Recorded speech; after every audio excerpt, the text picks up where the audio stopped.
properly graded field is not only important for player safety but also the field's health, and no company in the state matches the exceptional service and dedication like our friends at Athletic Field Service of Arkansas in Sherwood. From servicing all types of natural grass athletic fields that includes aerating, top dressing, and phrase mowing to a variety of residential projects, Jeremy Rice and his crew have you covered. They also offer an extensive list of infield renovation services. Call Jeremy at 501-416-1218. That's 501-416-1218 for your free evaluation, and check them out on Facebook or see what they have to offer online by visiting afsofar.com. Athletic Field Service of Arkansas, we got the dirt on your infield.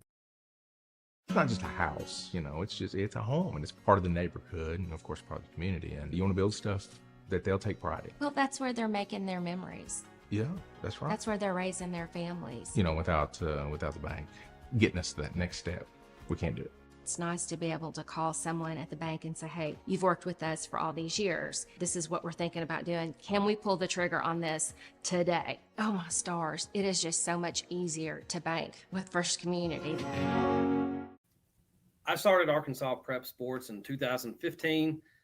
Saw a little niche where, there were student athletes in the state of Arkansas that needed to get that promotion to try to get to the next level. In fall of 2017, I had someone by the name of Kevin Miller just reach out to me out of the blue. We instantly hit it off. Kevin had just started his sports media company, BM Sports Report. The BM stands for Big Miller. If people didn't realize that, that's the reason that we call the Big Miller Media Days. This was Kevin's idea. Kevin saw what other states were doing in the high school sports world with media days. It was just an extra opportunity to promote teams, coaches, and players in front of a statewide audience. Kevin and I hit off right off the bat. We spoke on the phone at the beginning in the first few years, a few times a week. Then it was every day. Then sometimes multiple times a day. As a matter of fact, when my phone would ring, my wife would say, "There's your boyfriend calling you." Kevin and I went on multiple road trips. We ate at Popeye's Chicken all the time. I missed those road trips with Kevin when I would look over and he'd be asleep about 30 minutes into the trip and snoring, and missed those greatly. A lot of the ideas that we do in the high school sports world were Kevin's ideas. A lot of people have kind of started to mimic a lot of the things that we do. Kevin was the reason that I was able to meet and work with a lot of people in the high school sports world, such as Nigel Wright from COE Films and Nick Winger and Kyle Sutherland and people at Natural State Sports, amongst lots of other people that I've met. Kevin wanted his sole purpose. He just wanted to promote Arkansas high school sports athletes. We all miss him. He left a huge hole in the high school sports media world that we are all trying to fill. And it takes a lot of us to fill one role by one man. And Kevin wasn't just one man. Kevin had a great family that he left behind. His wife, he has a son and a daughter. We in the high school sports media world started a trust fund for his family. I would invite anyone at any time to drop by any First Community Bank and donate any amount of money, whether that's $1 or $50, to the BM Family Trust. And Kevin's wife hasn't used that money yet, but her goal is to use that money to help send her kids to college. I miss talking to Kevin. We all miss talking to Kevin. If you knew Kevin, he made you feel like you were his best friend. When in reality, he had 20 or 30 best friends across the state. I miss talking to him on a daily basis. Things will happen in the sports world, and I will still almost grab my phone so I can call him and talk to him. He took on my daughter Sophia during her basketball days. He called her his niece. He came to her AAU tournaments. He came to her high school games. He promoted her. He called schools trying to get her college offers. We all miss him greatly. He was a great friend. He was part of the family. And as everything we try to do now, these media days, which were his idea, we do them to honor and in memory of Kevin. So welcome to the Big Miller Arkansas High School Media Days. We're going to have one day of girls volleyball, followed by 3 days of high school football. We hope you enjoy them as much as we enjoy putting them on. Thank you.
All right, to get session 2 started, we've got the Walnut Ridge Bobcats. They're led by head coach Jeff Blake. Coach, I will go ahead and toss it over to you, introduce who you brought with you, and give your opening statement.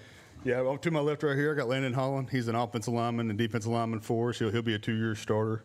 Right to my left is Brogan Tate. He's our fullback and defensive lineman. He was an All-State performer last year as a junior.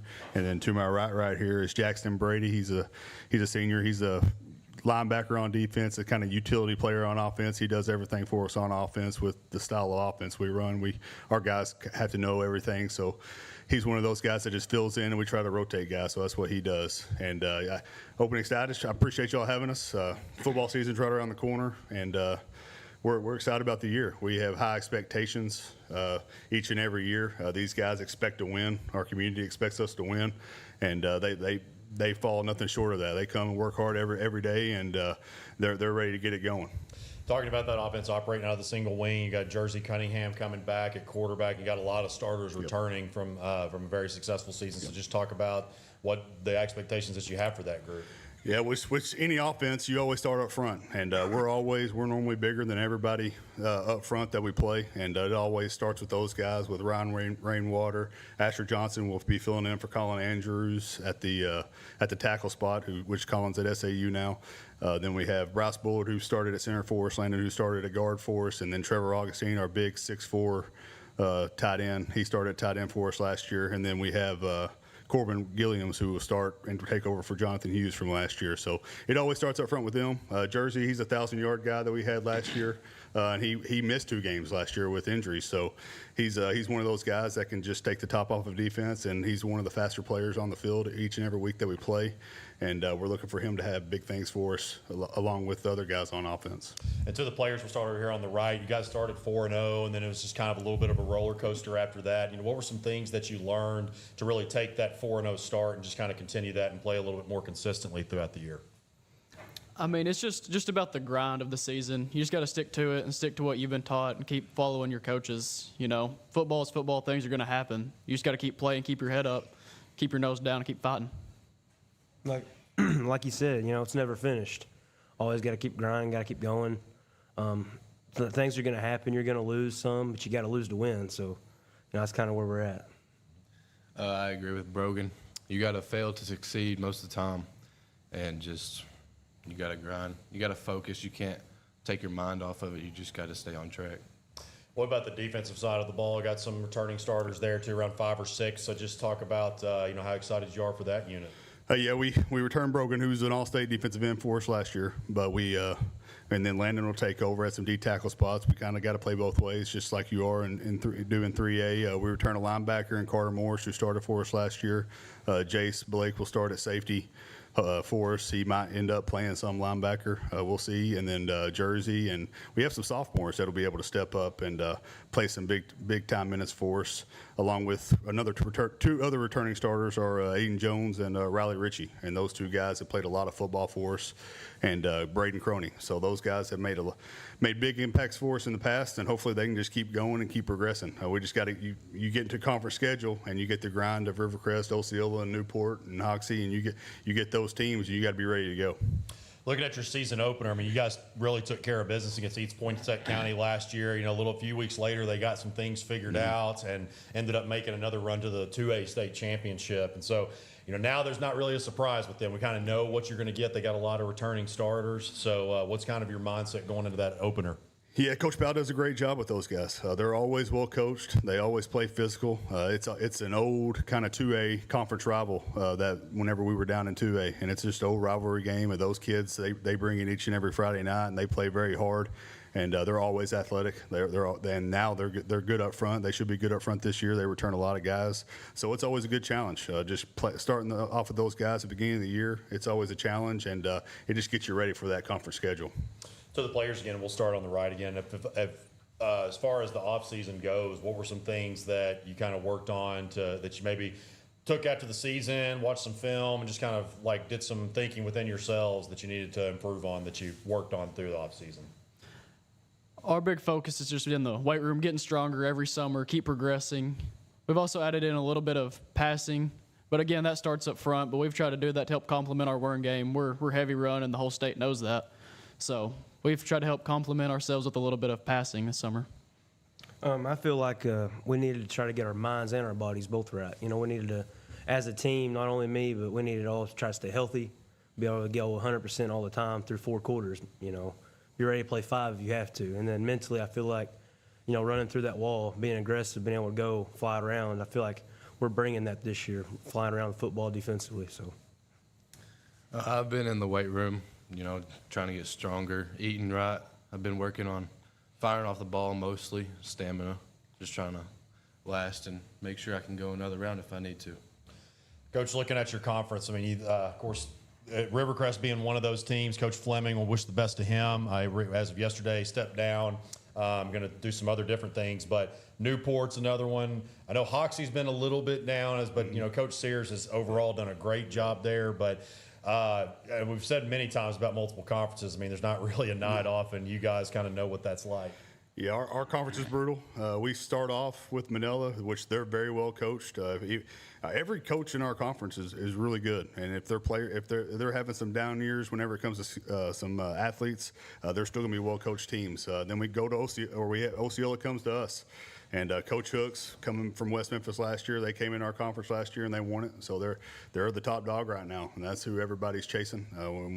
Everybody's going after them, and they're probably marked on everybody's schedule. And then you just get into the gauntlet with Rivercrest and Newport. So there's just really no night off. And then right before you start the playoffs, hopefully you got Hoxie. You got a rivalry game there. So there's never really a night off. We try to take it each game at a time, making sure we're staying fresh, make sure we're staying healthy. And these guys know what we expect. Our expectations don't change, and we coach them hard. And we feel like if we can coach them hard and they can break that barrier, then they'll be fine on Friday nights. So you're from NEA. You were a Division I athlete at Arkansas State, and as you talked about, Colin is now playing at SAU, and there's all kinds of college prospects at multiple levels up in that area, but it just seems like NEA is extremely untapped, especially that whole eastern side. What can you say about just the talent that you've seen, not just growing up, but certainly coaching? Yeah, I mean, I agree with you. It's untapped talent. Now, there's talent all up and down the Delta right there, and it's just you just any school you go to, you'll see guys who can play, and it makes it for exciting Friday nights. And I think Northeast Arkansas it just keeps growing, keeps getting better, keep getting better football coaches, and just progressing the game and just making it where Friday nights are exciting. And you see that. You come to a Friday night football game in Walnut Ridge, and the town shut down. The bleachers will be packed, the track will be full of lawn chairs, and everybody in the town will be there. And that's great support, and that happens almost everywhere you go. There's support all around Northeast Arkansas football. Building off of what Coach said about just the support and how people get excited about football, talk about for the players, what a typical Friday is at school and the excitement, whether pep rallies or whatever the case may be, and then of course the actual Friday night that happens and the town comes and supports you. I mean, it's a town-wide event. Every Friday, as Coach Blake said, it's packed out. The whole stadium's full. Everybody's, I mean, it's hard to walk around. And I mean, you're walking out, we walk out of the locker room, out of the field house, and there's kids lined up waiting to give you high fives. We walk down the bleachers and everybody's chanting and hollering and stuff. I mean, it's just a wonderful atmosphere and it's an amazing place to play. I mean, I got to agree with what he said. It starts the night before. We always start Thursday night watching film, talking to each other, getting each other ready to go, and then we all wake up Friday morning, and the first thing we do is throw on that jersey, And we'd rather throw the jersey on before we shower. So, but we get up and we go. Normally we greet in the mornings, Friday mornings. So school sees us every morning. Players, we're out there. Students love us. It's just they're coming to the games. Game comes, lights come on. All you see is orange and white, and we love it. Yes, sir. You always want to have your mind right the night before. It's always a good thing to do. And the next day at school, you want to have fun. You want to be game ready, but you also want to keep your focus. So you don't want to get too cocky, And walking out of that field house, it just feels great having people line up wanting to give you high fives, thinking you're the greatest. But it just feels so great. And for the players again as well, is there any game in particular that maybe feel like got away from you last year? It was really close, or that you just okay, man, maybe one more drive, one more play, we could have turned it around the other way as far as the result. Do you have any of those circled on the schedule this year? I mean, we had too many of those games to count last year. We were back and forth with everybody we played, and our conference is so stacked. I mean, we don't have a night off, as you said. So every week we're excited to play, and we're hoping to get them back from the previous year. For sure, we play with just about any team we can play with, But I feel like there's times we come out hot, and sometimes we come out cold. And if we can put it together and put it all in one, we can beat some of these higher caliber teams and run with some better teams that we didn't run with last year for sure. So we're excited to see every game counts. Yeah, I agree with Jackson, but Newport, we should have won that game. I don't know what happened that second half, but it's like we gave up. But I'm also ready to play Osceola. It's going to be a good game.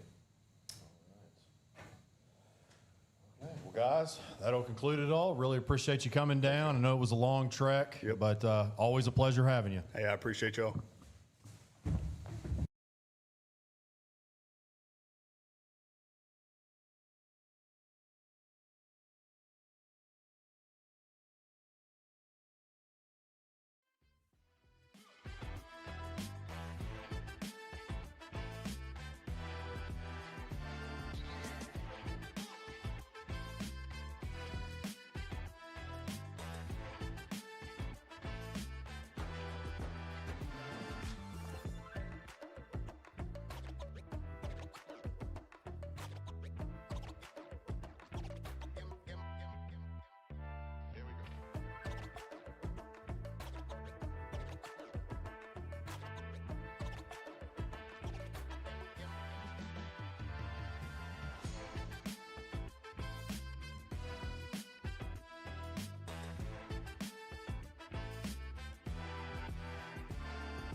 All right, up next is the Glen Rose Beavers. They're led by head coach Stephen Keener. And, Coach, I will throw it over to you to give your opening statement and introduce who you brought with you. Yes, sir. Thank you guys for having us here today. To my right here, I have what will be junior Riley Cox, offensive lineman, defensive lineman for us, returning All-State player. To my left, what will be junior quarterback Gage Hood, also a returning All-State player for us as well. And then a new transfer we hadn't had with us too long, what will be senior Damian Stevens, who just picked up his first offer from Henderson State a week ago. So got a good group with me, man. And obviously we got a great team following with these guys as well. But we're excited about it with guys like this that I brought with me today. So. I know one of the things that you had touched on right when you had gotten promoted to head coach was talking about that 24 class, how big it was. Oh, yeah. And I know that was tough losing those guys. Got off to a slow start against, what turned out to be a really tough schedule, non-con in particular.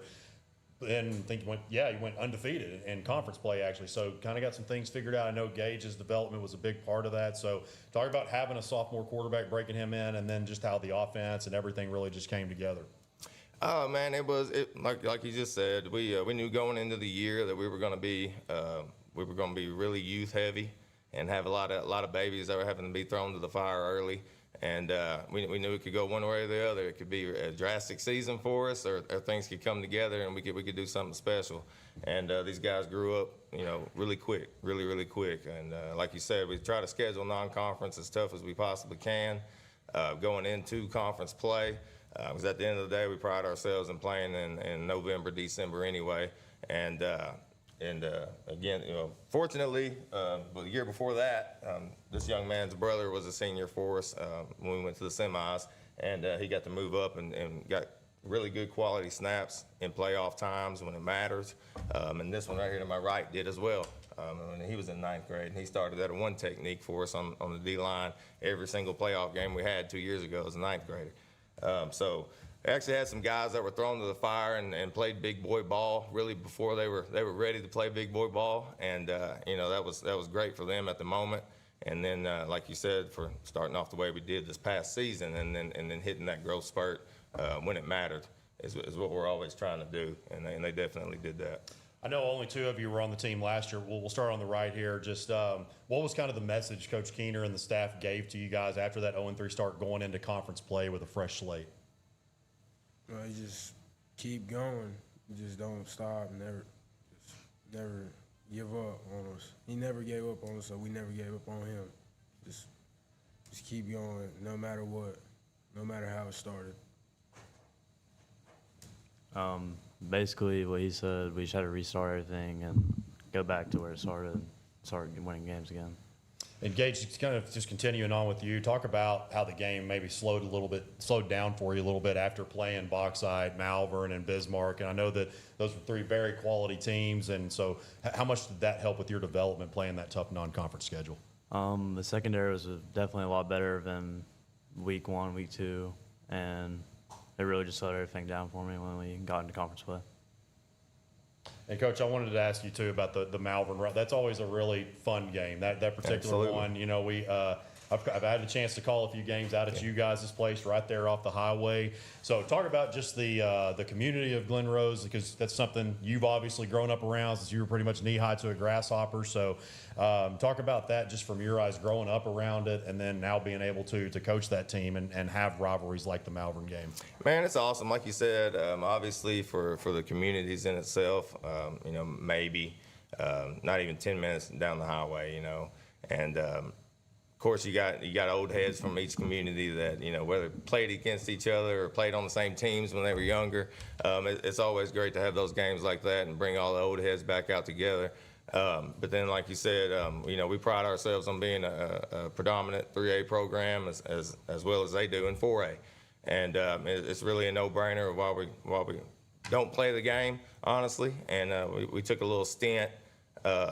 We started playing whenever I was started in junior high, and then we took a little stint where we didn't play each other. And then by the time I got out of college and I was working for Billy Elmore, they got the game back, thankfully. And it's been going on for a while now. And, man, it's just huge. Like I said, it's a big gate game for both communities. And then at the end of the day, somebody's got to own Hot Spring County. And, we try each and every year to establish that and try to make sure we're the ones who do. So. Yeah, definitely.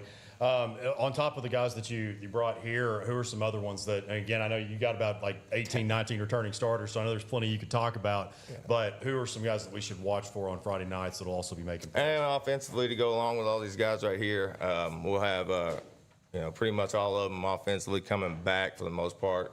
We'll be returning all conference guys. Receiving core-wise, but we'll be junior Leighton Baldwin. Probably one of the best utility guys we have on the team that can really just play any position on the field and do it at a high level.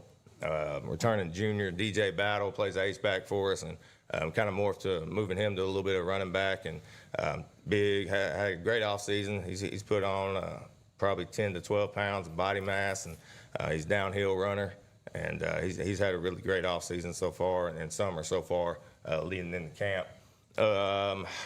Returning all-conference receiver Weston Stanley that was supposed to be here today, and unfortunately wasn't able to. But he's coming back. He's 6'5", returning receiver out there, number one guy on the edge for us. He's a go ball getter.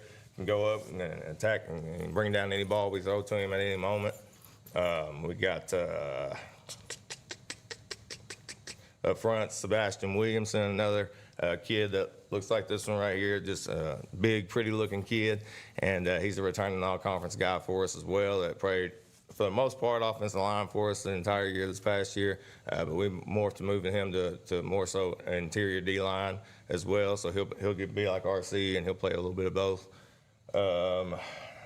Obviously, this one right here, he wasn't with us this past year, but he's a big-time game changer for us as soon as he stepped in the door. It's going to be nice to really, one of the only ones that we lost offensively this past year was one of our outside all-state receivers, and we went out and found another one. So we're thankful to have him with us and wearing Beaver Red, and he's gonna do a lot of great things this year, and hopefully we can take it to the next step again this year. And for the players, again, we'll start from the left this time. What are some things that you have done individually for yourself to better your game through the offseason? The weight room, I mean, obviously the Keeners, they know what they're doing. Our entire coaching staff, they know what they're doing with the weight room. And how we prepare ourselves during the off season is probably different than any other team in 3A. And, I mean, our field's open at all times over the weekends. And a lot of the times the receiver core, our quarterback, we always go up there, get bag work, feet work, just always building our team chemistry together. The weight room and speed probably, and working on timing with receivers and getting feel for when they're going to be open and where they're going to be on the field. Like they say, weight room, go to the field. I get some football camps, get some good work in there, allow them to teach us some stuff that just don't get taught sometimes. And that's about it, yeah.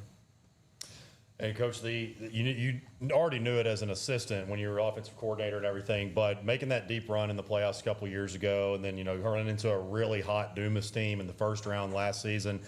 Class, we talked about this with a lot of the 3A coaches this week. I mean, it is just a gauntlet, no matter whether it's a first-round matchup, second round. I mean, there's just good matchups all the way around, especially once you get to the postseason. Talk about that, from your experiences both as an assistant and now that you've seen as a head coach.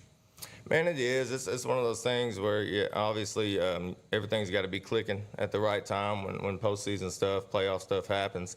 And, obviously, you're fortunate enough to get to the playoffs, and you want to make the most out of each and every year and each and every run. And, we ran into, like you said, man, clicking, popping hot, Dumas team at the right time, man. They started out their year. Of course, Lovelady's done a great job with them, and he has since he's gotten there, and that's why they're continuing the trend each and every year. But they were pretty banged up early in the year, and it showed against, they scheduled tough as well, and they were pretty banged up. So people didn't really have too many eyes on them. And by the time November rolled around, they were healthy, and them horses were out there, man. And they were a tough team to handle. For us, especially as young as we were pretty youthful, man. And, we had done a lot, overcame a lot with injuries and just youthfulness to get to that point. And played a great first half, and things didn't go our way. Ball didn't bounce our way in the second half. We ended up hanging them up. But, man, it's, like you said, just playoff time year in and year out. Especially at our place, is really special, man. And like you said, I've been around long enough to where filling up water bottles and then running the ball back out, back and forth out to an official, and to standing right here right now, And it's definitely a special place in my heart. The game in itself is a special place, is a special thing for me. And again, when the lights come on a little bit earlier on Friday and it's playoff time, man, it just smells a little different, feels a little different, and looks a little different in Glen Rose, America. So. All right, from left to right, Coach, you included. What is the jersey, if you can remember back when you first started playing football, what is that one jersey that you wore, whether it be Pee Wee, NFL, college, one of the legends, doesn't matter. What was that one jersey that you put on that gave you that feeling of, I love this game. I'll always play it. I'll, try to make a career out of it. What was that one jersey for you? Probably when I first got introduced to football, like my Pee Wee jersey. I seen just how I felt in it. Just felt like a king in it, really. So I feel like that's what I want to do for the rest of my life, and this, what I do for forever as a career. Yeah. Now, believe it or not, my first time putting a helmet and a jersey on was first grade in Prescott, Arkansas. Mark Keener was on staff at Prescott during that time, and that was the very first jersey I put on was a red Kansas City Chiefs jersey. And so they had a little youth league just amongst Prescott teams in themselves. And I think they had the Chiefs, the Steelers, the Broncos, the Cowgirls, go Eagles. But yeah, definitely that was my first jersey to put on, and it just happened to be Beaver Red as well. So probably my Pee Wee jersey, because, everyone wore it on Fridays. If you were little, you go to the high school games in it. Everyone know where you're from and what you do. Yeah, definitely Pee Wee jersey. That was just the first time you really got the feel of being out on a football field with pads and helmets and just how fun the game truly is. So definitely my Pee Wee jersey. All right, guys, wrapping things up here. Is there any game in particular, maybe you felt like got away from you last year that you're excited to get another chance at? I know maybe not speaking for you guys, but I would imagine maybe one of those non-conference games might be on there. But from your eyes, which one would you say you're looking forward to the most? You talking to y'all? For me, it'd definitely be Magnet Cove. That's going to be a game that everyone's going to go out and see, and it's going to be a show 100%. So October 3rd is definitely going to be special for me. Definitely Bismarck. Last year I didn't get to play the whole game because I broke my finger at halftime, and we got beat pretty bad, but this year, ready for it. Definitely the Malvern game. Energy's always high, you're always through the roof, and I feel like we can get it done this year by far. All right. Well, that'll wrap things up, guys. Really appreciate you coming over. Yes, sir. Thank you. Appreciate it.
All right, up next is the Barton Bears. They are led by head coach Steve Sexton. And, Coach, I will go ahead and throw it over to you to give your opening statement and introduce who you brought with you. Just falling a little short last year of the playoffs. First year at Barton, we made the playoffs last year. We came three-way tie for fifth, lost out on the points. Kind of a disappointing season. We didn't really have the numbers we were looking for. The year before, the first year there, we had 14 seniors on our roster, which was half of our team. Anytime you lose half your team, it makes it hard the next year. We were pretty low. We had mid-20s on the roster, and just a lot of injuries. Just a tough year for us, but making no excuses, we tried to finish as strong as we could. Felt like the end of the season, even though we got a couple losses there, we played a lot better than the first half of the season. But this year is a completely different roster. We're, again, going to be really senior heavy. I think we have 14 on the roster again. So a lot more athletic team, a lot more experienced team. Should be a good season for us. Starting from this end going down, I got Chase Harden. He'll be playing center for us and defensive line. Jack Sexton playing quarterback. Jacob Floyd, he's moving from fullback to offensive line and still staying at starting linebacker. And Christian Williams is a transfer coming in. He'll be playing wide receiver and starting corner. Jack, I'll start with you. Of course, being the quarterback of the team, obviously, especially on your mom's side, I know you got a lot of Barton blood running through your veins and playing for old dad, too. So, just what kind of pride do you take individually, obviously, just being a Barton Bear? And how is it, I know you and your dad probably have a great relationship, but just balancing, maybe, but just balancing that on-the-field relationship from home as well. Yeah, it's definitely difficult having to go home and hear it too, but we just got to work through that. And the family part and the tradition, well, we gotta get the tradition back to what it was whenever they were winning all them state championships, because they would show up and they would do 2-a-days and work all night until it's perfect, and that's what we got to get back to. Yeah. And guys, I'll start down here on y'all's right, I guess, just hearing your quarterback say that, and understanding the Barton tradition. I'm sure it's pounded in your heads every single day. What does that mean to you guys to try to get that back to that point? It means a lot because we play better when we got people that support us and people that care about us, and it's just going to help us play better. And yeah. I agree with Jack because he just stated everything that my parents have tried to pound into me about resetting the Barton tradition. Honestly, we got to work harder. I mean, we not where we need to be, but we've been working hard in the weight room, been getting after working on the little things so we could be better and get that tradition back. And Coach, won 3 of your first 5 games. And as you said, just some disappointing moments kind of down there at the back end. So what was your message to the team once the season ended as far as just kind of making sure you finished strong? Well, like I said, we lost the 2-way starter game 2, and then it just kind of trickled down from there. We lost another 2-way starter halfway through after that, and then we had to kick off a kid, and it snowballed. And at the end of the season, we lost a tough game against Drew Central that we probably could have won, probably should have won, and that was kind of the difference in making playoffs and not. And it was real hard to tell the guys, next week we still got a chance. We got to play one of the best football teams in the state against Rising. And I honestly felt like that was one of our better games. At halftime, it was a 1-score game. We felt like we were in the game the whole time. And I was proud of the guys because they played tough. And it would have been real easy to go, okay, well, we just missed the playoffs because you felt like that loss to Drew Central was the reason you didn't make the playoffs. But, it would have been real easy to come out and just lay down and get killed by Rising. And that wasn't the case. They came out and fought, and I was real proud of the guys the way they finished the season. And we'll start on the other side this time. As far as obviously with what Coach was just talking about, how last season ended, I know you guys are extremely hungry. So just kind of talk about how much motivation you have from particularly the second half of the season and the way it went, and maybe 1 or 2 things that you worked on through the offseason to make yourselves better. Honestly, towards the end of the season, I felt like things were meshing together better. Our chemistry was there. And with the off-season part, I mean, we've been getting after it, working on the little things, the discipline in the weight room, obviously, and also with the new transfers, getting chemistry there. So I feel like we're going to definitely be better, and we really want it. Yeah, I feel like the chemistry part is really big because we'd always be fighting each other during the games, arguing. That would just, our whole team would fall apart. But now we're all like a family, so I think that'll help a lot. So like Jack and Chase said, they said the chemistry was a big part of it. And another thing is the weight room. We've started taking it seriously and getting more and more into it as we step into the weight room. And the conditioning, we've all gotten more conditioned to play the longer games. Well, I know I wasn't here last year, but I'm coming here to just help get these guys better. And I'm coming here to push everybody and be a leader and just get us farther than what we did last year. Then you've got your 4 of your leaders here right now. Who are some others that we need to keep an eye on? As you said, you got a good bit coming back. So who are some that we need to keep an eye on? And honestly, I'll be honest with you, this is a completely different roster than we had last year. I think we picked up 6 guys from various different places. We just had a kid move in from Texas, Monday? And we got a few kids from Central. Of course, Christian came with his dad. He's the head basketball coach, came from Brinkley. And it's just added some depth. And, you know, our starting tailback took over after our starting tailback quit halfway through the season. And he came in and just tore it up. I mean, he was rushing 100 yards a game, made some really big plays. Calvin Jones, probably going to be that starting tailback, really quick guy, 4'4" guy, can really go. Of course, you guys know about Quaylen Green, our 6'6" plus wide receiver out there, really long, rangy kid, got some Division I interest. We got the new guys, the Will Sykes and Madison Milton and Grayson Miller. Those 3 guys are all really tough football kids that are going to come in and help us. Kevon Keaton on the D-line is going to come in and help us. Sophomore Quinterion Wilson. I mean, we got a lot of sophomores that can contribute and help us out this year. So I feel a lot better about this roster. It's going to be a lot deeper. Honestly, be more athletic. And so I feel like it'll be a big help for us to have that big roster change. Everybody that has followed Arkansas, we touched on it a little bit there at the beginning. Anybody that's followed Arkansas high school football knows the Barton tradition, you know, and I understand, you know, you're worried about the now and everything, but there's just something different about that place. I've never been to a game, but I have stepped on the field. You walk in, you see that big bear up there. Obviously, you see the Frank McClellan name. What are some ways that, you know, other than just what you see on the field or maybe see around the school that you guys implement trying to get some of that history into your team? Well, you know, Barton's always – everywhere you look, it's tradition. I mean, it's in our weight room. It's outside the entrance. It's on the stadium. I mean, it's on a stadium when you drive into the parking lot, 8-time state champions. But really, you know, I don't really focus a whole lot on that tradition because these kids know it. Like I don't have to beat that in their head that, you know, this is a big-time state championship school. They get it. It's the whole, we need to change the culture from, you know, it's from 2011 to now, it was kind of a roller coaster, but then it hit a couple down years, and that's where we've got to really change that culture of buying in, coming in, working hard every day to be able to fix it and get it back towards that tradition. I don't think that kind of tradition lives in football anymore where you can win it every single year. I mean, there is at some bigger schools, but small schools, the rosters turn over so much that, you know, you just got to focus on each individual team and try to get the best out of your kids.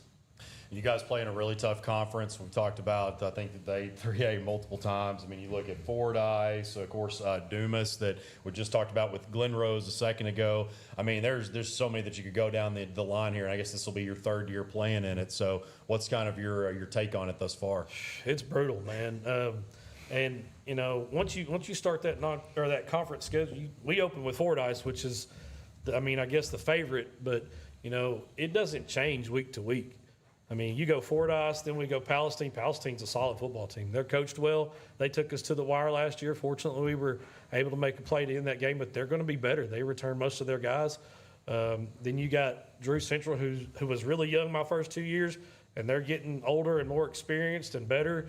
And it never stops. Dumas is, excuse me, but it's a 4A school playing 3A ball. I mean, they're a big town compared to us. We're a stoplight and a gas station. So, you know, it's a tough matchup when we play these bigger schools, but we don't ever make that an excuse. We just say this is the Rising week or this is the McGee week, and we focus on that team and just go play as hard as we can. Speaking of any games, guys, is I think y'all mentioned, you talked about the Drew Central game. They kind of pointed that one out as one you felt like got away from you for the players. Is there any one of those games that you're kind of looking at this year, maybe one or two that you just have circled? You're like, okay, I want to get another shot at it. Honestly, I believe we're gonna approach every game the same. Everybody is our opponent, so we all got to treat everybody the same. We're not their friends at the end of the day. So personally, I don't have a game specifically. Yeah, I'd say every single game on my calendar circle. So with this upcoming season being my last, I have every single game circled. I agree to them. And I know one of your opponents is actually in the room with us for the non-conference, the Earl Bulldogs, and you guys don't really have to travel too far. That's kind of come up in this conversation throughout the past few days. Is look, as competitors, you don't care where the game's played. You just want to get out there, put a ball down, and get after it. But that's got to definitely help that you don't have to go too incredibly far. Yeah. Speaking of the Earl Bulldogs, since they in here, we was just back and forth in the lobby. Now they're a really good football team, and we didn't focus on them. And I told the kids all week long, look, you guys, just because they're 2A, you better not sleep on these guys. They're coming in on homecoming. That's going to give them more fire. One of the kids even said, your coach is stupid for scheduling us for homecoming, which, when I scheduled them for homecoming, I knew what that meant. But, during the conference schedule, I try to keep the distractions to a minimum, so keeping that non-conference homecoming game is important. But we know opening with Earl at Earl is going to be a tough ball game. I mean, it is what it is. Every year they're tough. So, we're just focused on that first game, ready to go. Anybody who follows football understands, you got to have a good quarterback, and, obviously it's a team game and everything, but it all starts up front. I mean, I think Jack or any of the skill players would probably say that too. And how important is it that you have, I think it was 3 offensive line? You got a good bit of your offensive line returning up front, so to have that continue. We've had to move some guys around. Chase is typically a left tackle for us, but we moved him to center. Just had to make a switch there. And, having a big, strong guy up, not going backwards is going to be important for our offense. So having him up front and being a 3-year starter is really solid. Changing up our guards a little bit. Our starting left guard last year moves to left tackle. He's a big, strong, athletic left tackle. He's a good puller for us because he's got experience pulling. And then we move some guards in there that are new, and we're going to have to, have some growing pains there. But what we're running is actually lineman friendly, so it's going to be good for them. And our right tackle was a sophomore moving up that's got a lot of playing experience, so we feel good about him. Well, fellas, that will wrap things up. Really appreciate y'all making the trip. Thank you.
Up next is the Earl Bulldogs. They're led by associate head coach / offensive coordinator Odell Brown. Coach, I will go ahead and pass it over to you, introduce who you brought with you, and give your opening statement. All right. Thanks for, I want to say, first of all, thank you for having us. Last 2 years have been what we wanted. For 32 years, Earl been making the playoffs. So our goal is to get them back to the playoffs. Coach Coleman called me and said he wanted an offense coordinator, decided me to come back. I was really excited for the opportunity. The kids been working hard all summer, and they caught on real quick. And my offense is very complex. I came from college, and I expect them to do college stuff. The guys that want to play college football, why not get them college offense? And to my right, to your left, I got Xavier Jarrett Jr., offensive line, D-line, junior. I got a junior wide receiver, DB, Antonio Dorsey. I got a sophomore, Aiden Davis, quarterback. And my far left, I got Dante Bell, junior, wide receiver, DB.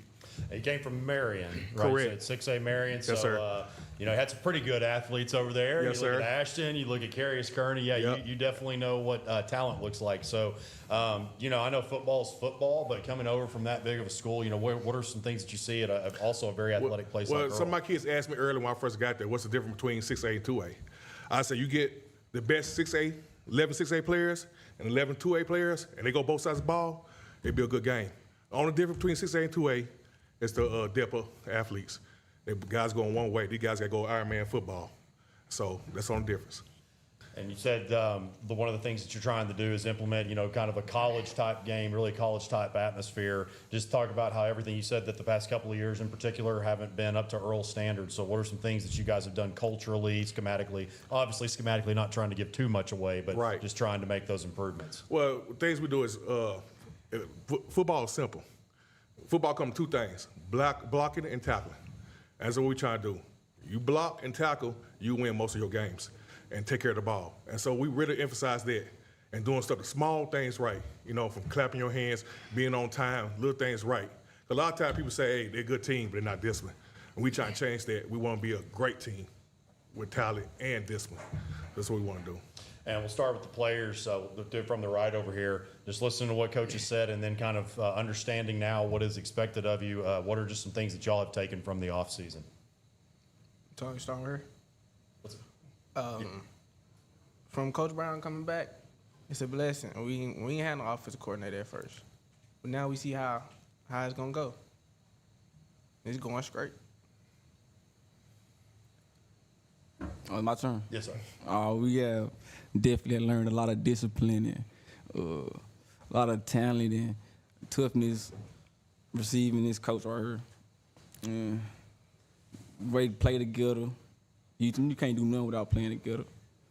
Stuff like that. With me, same thing Antonio Dorsey said, discipline, playing football. And one thing our head coach say every day, smart, tough football wins. So that's what we come to practice and put in our head every day. What they said, getting in the weight room every day, showing up to practice, not being late, make sure everything's straight, and yeah, that's about it. I got you. So offensive, let's start with your side of the ball there. You got a good bit coming back from the backfield. I know receivers a little bit youthful there for you, but you also got a good bit on the offensive line. So where it all starts, I know that's going to be probably make it a little bit easier what you're trying to implement. Yeah. Well, first of all, I always tell the guys, the big guys win the games. All right. Without the O-line, D-line, you can have all the skilled guys you want to. You're not going to win them games. You watch it on any level, college, NFL, it starts with the up-front guys. I call them my engines, and they got to beat them engines. A car can't run out with the engine. All right. So we got some guys coming back. We're going to be young. Coach Coleman did a good job playing a lot of sophomores last year. They're all coming back. All my linemen coming back except one. So that's a good plus. So that a lot of them got game time experience. We had a great ninth grade team that went undefeated this year. So they coming up. That's where Aiden Davis coming in, Bob, great quarterback. I think I got some of the best receivers in 2A, maybe 3A or 4A. You put the ball in the air, they go get it. I put them against anybody. And we've been some team camps where we play 4A, 5A schools, and they doubling and tripling over there. So it's good for our running game. Then our running game is tough. We got 3 running backs, all different size. And I'm an old lineman, so I like to run the ball behind the big guys and get them going early. So, of course, we got right out of the camera pen here. You got Nettleton. You just saw EPC about to walk in. You got a lot of NEA flavor around here, and that's one of the things that I've kind of touched on this week. Is it seems like there's just a ton of untapped talent up there. Earl in particular. You look at Joseph McVeigh, obviously getting an incredible education at Vanderbilt and playing for an SEC team. So just talk about of course, being at Marion, too, a bigger school, what is your take up there just with all the talent that you guys do have? There's a lot of talent up there. And actually, I graduated from up there area, so there's a lot of talent. Last 2 years, I had the best O-line in the state at Marion. #1 player in the state last year. They came out there. Earl had 2 Power 5s in the last 10 years. I think he got 2 more, all right, coming up. So it's talent up there. Just come up there and see it. And these guys got a chip on their shoulder. They got something to prove. They told me they got something to prove, and they've been buying in to our system. They've been coming. They've been working hard. So you better watch out. Get your popcorn ready. And defensively, hoping to slow some offenses down. How is all that coming along? Got a good bit of returning starters on that side of the ball as well. Yes, sir. Our thing is rally to the ball and have fun. They get in there. Everybody, we flying to the ball, all 11 to the ball. All right, we get in there, and we're going to have fun while we're there. All right, we try to turn the ball over. We try to get the offense more opportunity we can. These guys is really buying into what we're doing, so they flying to the ball. They're doing good. They hyping each other up because it's about us. It's not about the other teams. It's about us. If we can focus on us, I think we'll be real great in what we're trying to do. And for the players, we'll start from the other side this time. What is 1 or 2 things that you worked on throughout the offseason that you felt like maybe struggled a little bit more, or a little bit as far as last season goes, that you're trying to improve in 2025? I'm trying to get stronger in my craft, with my route running, and tracking the ball. That's about it. Me, I say my pocket presence, and just as some people may know, I've been working out with Gary Bohannon a lot, so just quarterback things, that's about it. I'd say weight room and footwork. That's about it. What I'm working on is getting faster. If I get faster, I'm already explosive, so I ain't worried about that. Just getting faster. Talking about your schedule, Coach, we just had your week one. Well, I can't remember if it's week 0 or week 1, but your opening opponent, because those week 0s, week 1s throw me off still. But your opening opponent, Barton, also got West Helena, and then a really good Walnut Ridge team that we had earlier. And of course, I mean, you don't play in a chump conference by any means either, with Des Arc and all those EPC that we'll see later. So you talked about just some of the young parts that you're really trying to get up and train. You guys should probably know where you're at by at least the beginning of your conference play. Yes, sir. Coach Coleman did a good job with the non-conference schedule. I don't believe in playing road-to-proof teams because they don't judge you down the line. You got to get ready for conference. We first started out with Poinsett on the benefit game, which is going to be a good chance for us. They're a bigger school, real talent, sling the ball, our formation, and do all those stuff. I know they got a new coach, but he probably going to run some of the same things they ran last year. And then we go, like I said, Barton. We know that tradition, Barton. And they just talk about that. They try to get back to that tradition. It's like we try to get back to our tradition. Then you have West Helena. Russell Smith is doing a good job with them guys. Every year we see them in team camp, and they come out a whole different team, and they be ready to go. Very talented team. Then, of course, Walnut Ridge, which I like Walnut Ridge because they give us more ready for the conference. They going to line up and smash you in the mouth, see do you like, make sure you like it. And so we trying to be prepared for that. Then, of course, the conference is real good. Got the 2-time runner-up, EPC, which I'll probably have later on. Cross County, got the big Bill kid.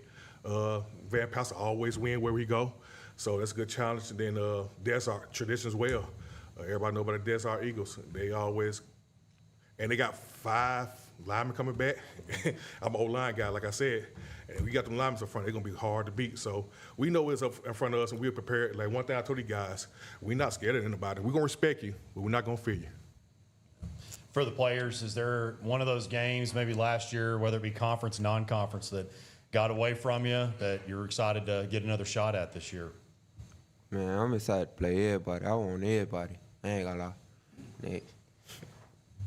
Well, there's not really no particular team. Like Dante said, I want to play everybody. We got something to prove this year to make it to the state playoff. Just like my teammate said, I like to play everybody in our conference and outside our conference too. 'Cause you wanted some comp. That's all. We're making a statement this year. Plain and simple. Yeah. All right. Okay. All right. Well, guys, that'll wrap things up. Really appreciate you making the trip down. All right, thank you.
All right, we're back with Coach Hampton and the Nettleton Raiders. Coach, spectacular season last year, ran into a bit of a buzzsaw with Lakeside at the end. Have a lot of people coming back, losing a quarterback, but you still got a lot of stuff around them. Tell me a little bit about expectations for this year. Not necessarily wins or losses, but what you're expecting from your guys. Well, first of all, I want to say thanks for having us today. Expectations are high. We've kind of created that over the, past 10, 12 years of playoff contenders and conference contenders, and so the expectations are high, and we're blessed to have the four that we have with us today. We have some good pieces, and now if we can fill in around those guys, it's going to be a great starting point. But we're excited about the season. We're extremely optimistic, and just ready to get to work and get the season underway. And I think these four, like I said, they're going to be the cornerstone of our team, both offensively and defensively, and they're the four leaders on our football team as well. Well, introduce the four guys you brought and tell us a little bit about each one. Yeah, just starting over here to the right, Ahmad Hurston. He's a defensive line. He'll probably play a little offensive line for us as well. Probably one of our most explosive athletes that we have. He's going to be a tremendous player, especially on the defensive side of the football. Damon Coleman, returning all-conference 5A East all-conference linebacker. He's our leading tackler. Damon last year played primarily inside. Over the work he's put in this summer, we're going to be able to move him around. He'll play some inside, outside backer. He's going to be a big key for us on the defensive side. And then over here to my left, Xavier Harrell. He's a returning 5A All-State running back. In my opinion, there's not one better. He's tough.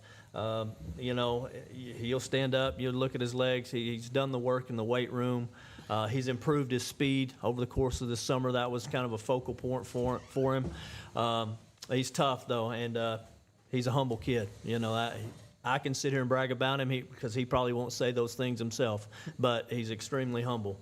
Next to him, Jordan Simmons, an all-conference returner. He's probably the leading receiver in our conference. The thing about Jordan, he started out as sophomore, junior year. He was a post fade guy. Take the top off.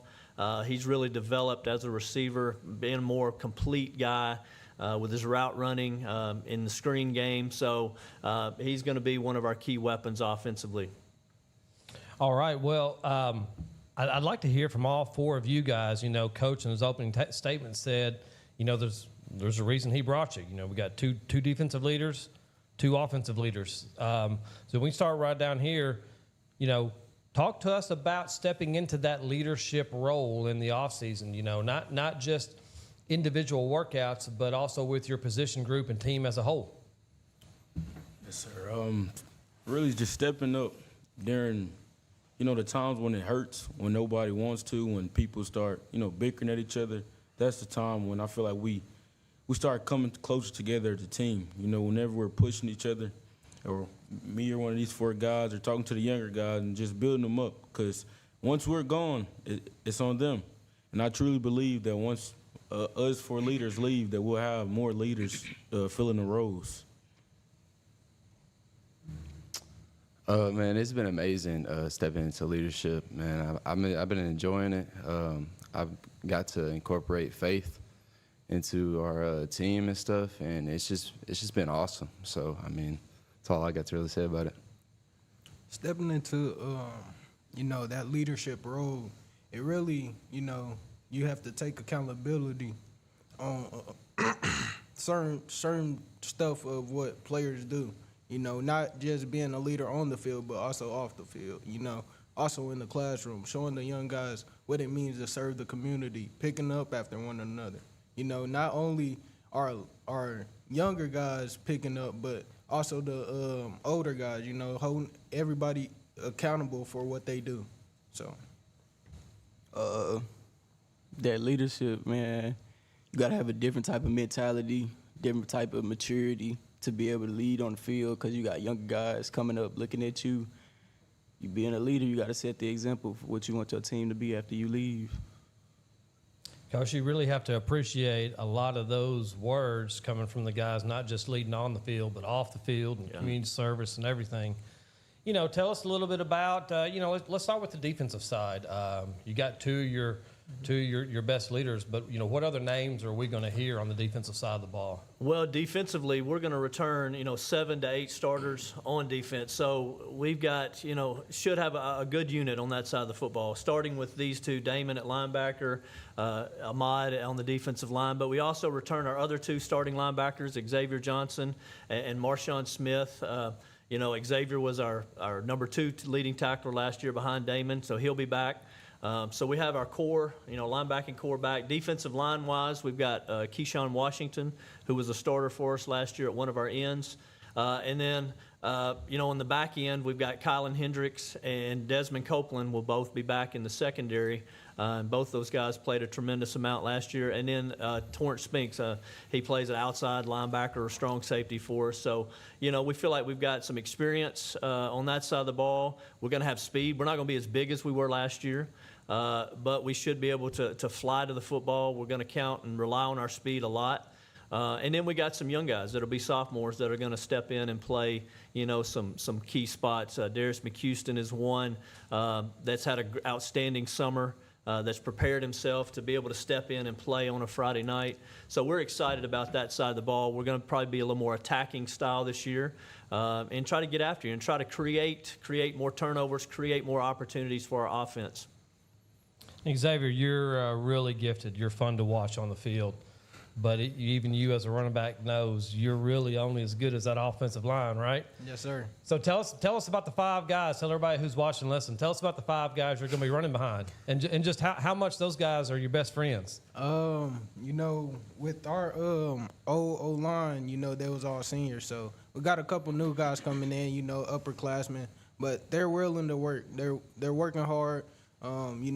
They're always, after practice, they're always working with the D-line, seeing what they can perfect more on their craft. So, we got one returner. He was a sophomore last year. This year, he's turning into a junior. So, him really stepping up for the O-line, holding himself accountable for them, for that leadership role is, really pays off for it. The whole O-line. So I'm excited to run behind them guys. And Coach, you lost your quarterback, and you'll have to forgive me. I don't know if you have found that replacement yet. Have you found that replacement yet? That is an ongoing battle. It's gone through spring, where we're almost to the end of summer, and that will continue all the way through our benefit scrimmage. We got 2 guys, Javion Lyons and Marcus Jefferson, and they've done everything that they can. Physically, they're working extremely hard. They've made huge improvements from the spring to where they are right now, and that's going to be an ongoing battle. We want to, give them all the way through the scrimmage, and obviously at some point, one of them is going to have to start the game, but we're not to a point where we're ready to name that guy just yet. We want to give them every opportunity, but I think these guys up here, they see it every day. They see the work that those two are putting in and, the growth that they've made. And, we're excited about either one. Whichever one ends up winning the battle, that's the key, is we're looking for one to separate themselves from the other. And I think that just takes a little time. Based on what you're just saying, though, it sounds like if there is no separation, you're almost comfortable with playing both all the way through, so long as both are productive. Yeah, I think right now what we've seen throughout the spring and summer, one day one's going to have a great day, and then the next day it's the other one's turn. So there's kind of been a back and forth. What we want to see is the one that can put together 3 or 4, 5 days in a row of consistency and really separate themselves. But right now, we've, on any given day, both have looked outstanding this summer. And you got, like I said earlier, you got two, very gifted, skilled position guys right here. What are some of the other names we're going to hear on the offensive side of the ball on Friday nights? Well, on offense, we've had a kid that came out in the spring from the basketball team. We've had kids like that before that, that haven't played a lot of football, but a kid, Jordan Orr, I would think, he's going to play opposite of Jordan Simmons at wide receiver, and he has really improved over the course of spring and summer. He's been there every single day, showed tremendous work ethic, and he's a guy that he's got some serious speed, and that's he's gone from that, kind of like Jordan was as a sophomore, kind of a take a top off kind of guy, but now all of a sudden he's starting to run those comebacks and curls and digs, kind of perfecting his craft and becoming a more complete receiver. So he's a name that I would look for. I would also Kalmari Harrell, Jose's little brother, will be a sophomore. He'll be running back number 2. But when Zay gets tired, we're not going to have a problem putting in little brother. He played for us in the playoff game last year. He was one that we moved up. We had an injury, and so he played for us against Lakeside and got a few carries there at the end of the game. And you wouldn't have known he was just a 9th grader in there running the football the way he did. So he's one that I would expect to get plenty of carries, throughout the season as well. This is to the players as well.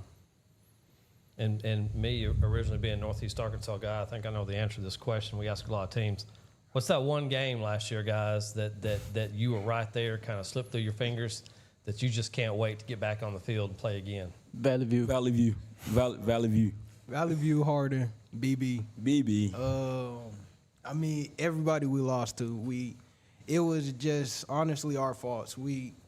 No one else to blame.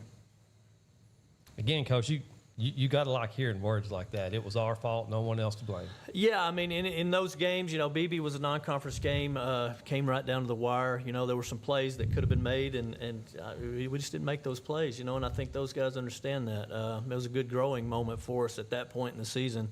Valley View, obviously, our schedule has always been back-end loaded. We finished the season with Harding, Valley View, and Wynn. That's our final 3 games.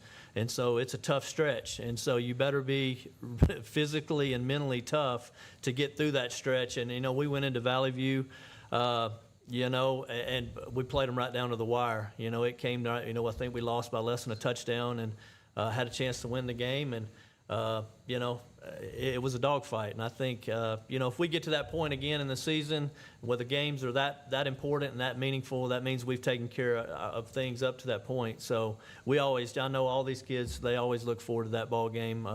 There's something about it. We preach every game means the same, it equals the same. But there's a little something different, a little different juice in the air when you play, and the atmosphere is a little different. The crowd's a little bigger, and I think those kids they enjoy playing in those type of moments. Well, I'm going to ask this question to the players, and we can wrap it up. But talk about that. Talk about playing for Nettleton and the pride that you guys have and the fans that come out. How does that make you guys feel when you come out on the Friday night in front of those fans? Coming out on a Friday night and seeing people in the stands is everything, because where we're from, everybody always thinks that we're just a broke ghetto school. So when we come out and we show them that we're more than their statistics or more than what they think that we are, and they see our grades can translate to on the field and just everything can translate. Then they start saying, okay, these are some fine young men and not just, a statistic. So it's just everything. Yeah, man.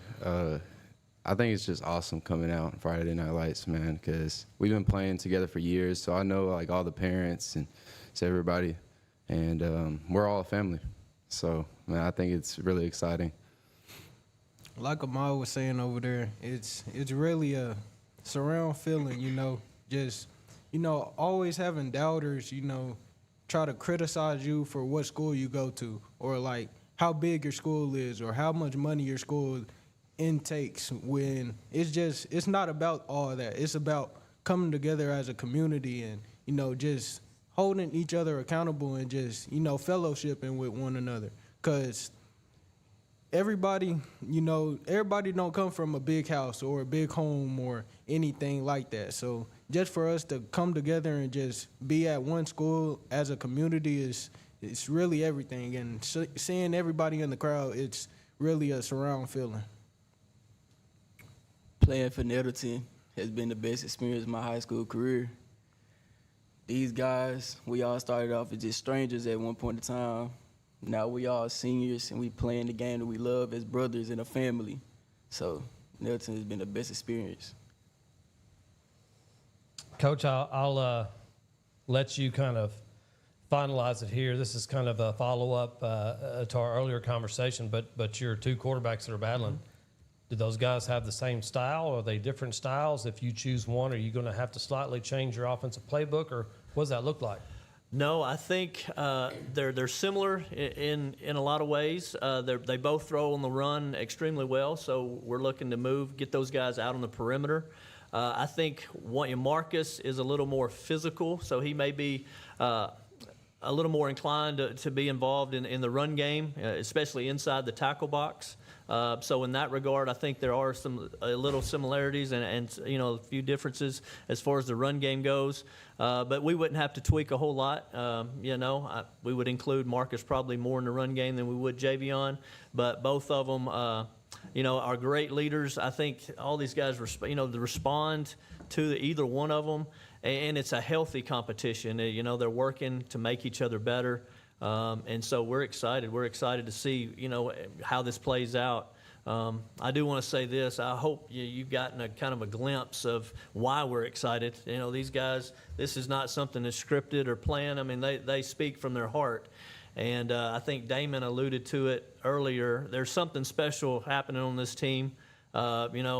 Faith and we work together, but we pray together, We end every work day in prayer, and you can see something is happening. I know how many wins that manifest. I don't know. I can't speak on that, but I know there's victories that have already been had this summer, and there's changes in lives that have already taken place over the course of the summer, and those are the ultimate victories that we're looking for.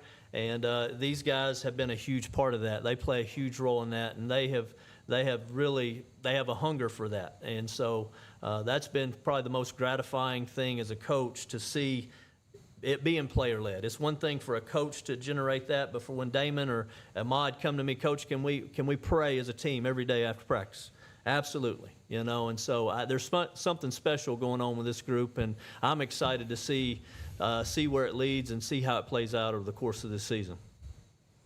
Well, Coach, that'll wrap it up with Nettleton Raiders. We appreciate you guys coming over, and good luck to y'all. Thank you.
his leg.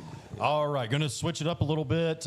Palestine Wheatley is caught in some traffic, so we're going to go ahead and do our 2:15 slot with the East Poinsett County Warriors, led by head coach Brandon Powell. Coach, I will go ahead and toss it over to you. You can introduce who you brought with you and give your opening statement. Who I brought with me, Doug Real, offensive defensive lineman, 3-year starter for us. D. Buchanan, another 3-year starter for us at running back and linebacker. Caden Campbell will be a 2-year starter at center for us. And Eli Blagg, a 3-year starter, a little bit everywhere for us, from offensive line to quarterback. So those are my seniors, and this group of seniors is a little unique in the fact that we didn't have very many seniors last year, so they kind of had to take on that leadership role a year ago. So we get an extra year of leadership out of these guys, and really looking forward to the season. I know what most people are wondering is Blagg there on the end. Of course, you guys took 2 on the chin to begin the season. I know you played a really tough schedule against Walnut Ridge and Rivercrest, but made some changes, took him from offensive line, put him at quarterback, and then you guys made it to the state championship game again. Yeah, Eli's had a unique journey in his high school career. He started off as a backup quarterback and broke his wrist out of the scrimmage game. So broke wrist, he couldn't throw the football on his throwing hand, so we moved him to offensive line, let him get some work down there. He worked his way into the starting role. Then we kind of got healthy down there. Then his wrist healed up. We wound up moving him tight end in the playoffs. I think he caught a touchdown pass in the playoffs. Then going into his junior year, we worked him at the offensive line because he was so good at it down there. And once we struggled early last year, we decided to put him back behind center, and the offense really took off and got better every week once we moved him there. Talk a little bit about that, Eli. Just your journey, of course, playing different positions, but really once y'all made the change and then went on that state championship run state championship runner-up run for the second year in a row. Yes, sir. It just really feels good because, I like being a player that can play everywhere, but I like to do whatever helps our team go as far as we need to go. Coach, talk about just that a little bit deeper, because I think you actually said this not long after the state championship game, and that's 2A ball. Sometimes you just got to put pieces together. You've obviously got a lot of 2-way starters. So is that the first time in your career that you've had to do something quite like that? It's the first time I had a kid play offensive line and quarterback, but he was a big physical kid, and like I said, he really gets after it and blocks well and really selfless player. So it was an easy transition for him. But, it's 2A football. We try to get our best 11 guys on the field as much as we can. So we was always trying to find a way to get him on the football field from 10th grade up till now. And we'll start on with you, Doug, on the end, this side now. You guys, and I think you two were on the basketball state championship team. Okay, so you guys know what it's like to be overlooked. I mean, you guys, I think a lot through last season, may have been like in the top 6, then you ended up winning another state championship. So came into last football season, it's like, oh, well, you graduated this big class, you got some talent, but who knows what'll happen. And then you made another run. So just talk about it, and I want to get all of your takes on that, just kind of having that chip on your shoulder and proving people wrong. Yes, sir. We've been doing it all year long, just coming in, working every day. Like, they doubted us a lot, and we just thought, hey, we still can do it. We can do this any day. Like, we put a lot into the work that we put in, so it's like almost like a standard that we have. So it doesn't matter who we leave, who we graduate. We just come back and do it again and again. It's just a standard at this point. It feels great to prove people wrong, because we always doubted, like, every year. Yeah, that's it. That's all I got. Oh, yeah, we was doubted all year last year, but really all that matters is we come through and get better in each practice and work hard. Yeah, so, it just feels good. Everybody doubted us at the beginning of the year, and then we was able to prove them all wrong by going to the state championship again. And Coach, we've been lucky to have a lot of Northeast Arkansas teams come down and participate in this, and I've asked them a lot about kind of what I was asking the guys about, having a little bit of a chip on their shoulder. Sometimes that part of the state gets left out a little bit, unless you make it to a state championship game or whatever the case may be. But, we've had a lot of talks about what you've done with the softball program, what Coach Thaxton's done with the basketball, with the boys and everything. Just talk about the EPC way, not just with football, but just what you guys do to develop your athletes, males and females. I think the big thing is we got a very small coaching staff. We got 2 basketball coaches and 2 football coaches. And we all work really well together, and we want our kids to play multiple sports. So it's a program all the way across the board, And our basketball coach has done a really good job improving the basketball program, and they really support our football program. And we get kids playing multiple sports, and our best kids are playing multiple sports. And that's what we do around there. There's not a whole lot to do. So, kids get out there and play ball, and they excel at it. They do a really good job. And we talked with Earl, I guess, 2 teams ago, one of your conference foes, a team that you all know extremely well. Playing a tough conference, talked about a second ago about how you started off with that really tough non-conference. You do that both in softball and football to make sure you're prepared. How does the non-conference games that you typically see, the Rivercrest, the Walnut Ridges, do those usually prepare you for that brutal conference slate? The past 2 seasons, those 2 teams have probably been the best 2 teams we played all season, including state championship games. You know, they're really tough football games to start the season off. You learn a lot, you know, and your kids learn toughness, and you learn how to handle that adversity, and they make you better. Walnut Ridge is going to be a physical downhill running team, which prepares you for the Des Arcs and the cross counties and the McCroys. And Rivercrest is going to be athletic and spread the ball around. That prepares you for the Earls and Mark Trees. And so I feel like we're really prepared going into the conference play. And then Eli, we'll start with you again and just get some things from the players. What are some things y'all, maybe 1 or 2 things that each of you worked on that you felt you needed to improve on from last season throughout the off season? You know, I worked on my body during the summer, yes, sir. You know, that played a big role in it. And also throwing the ball, yes, sir. I worked on, like, my accuracy, my footwork, and all that, yes, sir. Just getting to the second level, blocking. Double teams, getting the linebackers, help our running backs get more yards and get in the end zone. Lifting weights and agility, getting faster, and my footwork. That's it. And really for me, just pumping a lot of iron, lifting every day, trying to gain a step, get faster, like as I go on, improve my game a lot to different levels so I can play at the next level. And talk about some of the guys that are not here today. Obviously, these are your leaders that you have here with you, but who are some others that we need to look out for on Friday nights? You know, Jacob Gaines is not here with us today, but he's going to play a big role in what we do offensively and defensively. You know, him and D are a 1-2 punch, and he gets a ton of carries, but everybody knows that already, you know. So Devin McGee and Quincy Perry are going to play outside receivers for us, and I think they got opportunity to really make some big plays and become big playmakers for us because I think we're going to see loaded boxes. So I expect those 2 guys to get more touches and make more plays for us. Then Cam Thomas, he probably played his best football game in the state championship game last year, so we expect him to be a full-time player offensively and defensively for us and really step up and help us. Let me ask you this, not trying to get too far ahead here. Are there any other gains or reels that we should look out for? I swear, every sport, I mean, Mercedes on the softball side, every single year I think that there is one or both of those. Doug's got a little brother, Ashton Reel, that's going to be, he's going to have a great season for us, a big physical kid. So I'm excited about what he's going to bring to the table for us this year. Yeah, definitely. And D, I was going to ask you, of course, Dennis Gaines had a historic season a couple of years ago for you guys. Now Jacob has done a good job, really since his sophomore year. So, having Eli back there in the backfield with you, that y'all made that change early last season, and having Jacob talk about the damage that y'all like to do to defenses. I mean, we three rush for a lot of yards and stuff. And I think nobody can stop us 3. So I guess it goes without saying, it might kind of sound like a stupid question. You're basically just going to continue since you have so much back. That's the plan this year, is just to kind of keep Eli there. You might move him around a little bit in certain packages. Right. We're going to stay pretty consistent in what we do, but since we know the offense so well and we pretty much run that in our sleep, I'm going to try to move D and Jacob around a lot more and get them in different positions and make the defense kind of adjust to those playmakers in different spots instead of just lining up and running our base offense all the time. And Coach, you being an EPC alum, you can get in on this as well, but I want to get from the play. I guess we'll start again with you, Doug. Just a standard Friday, not just the Friday night atmosphere, but or even Thursday with your walkthrough. When does the game preparation really start for you guys? And tell us about just like a game day experience at EPC.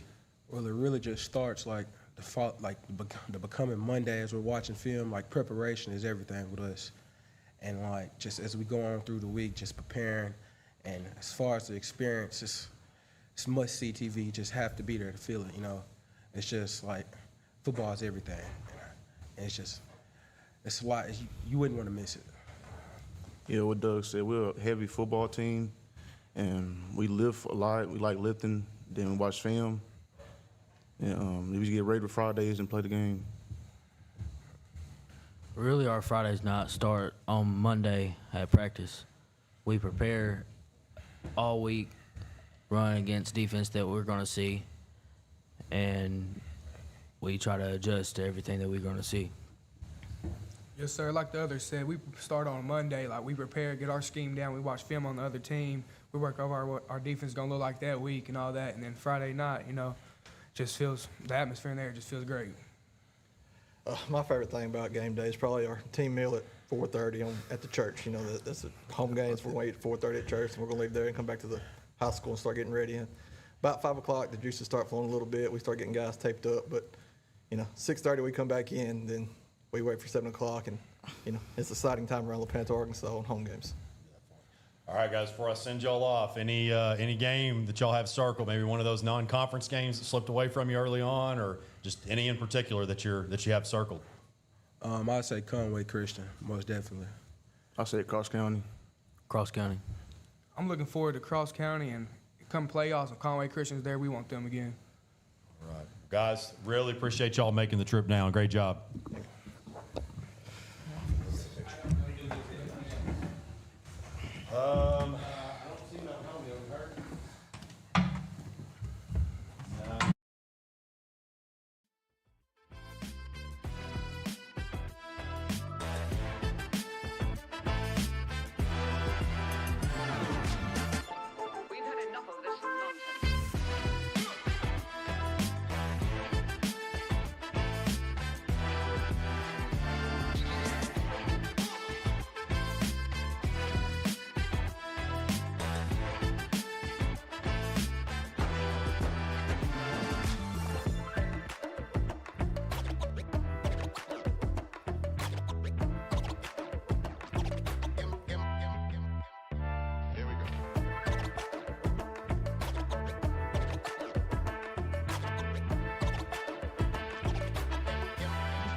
All right, we're back with Coach Arian of Mountain Home Bombers.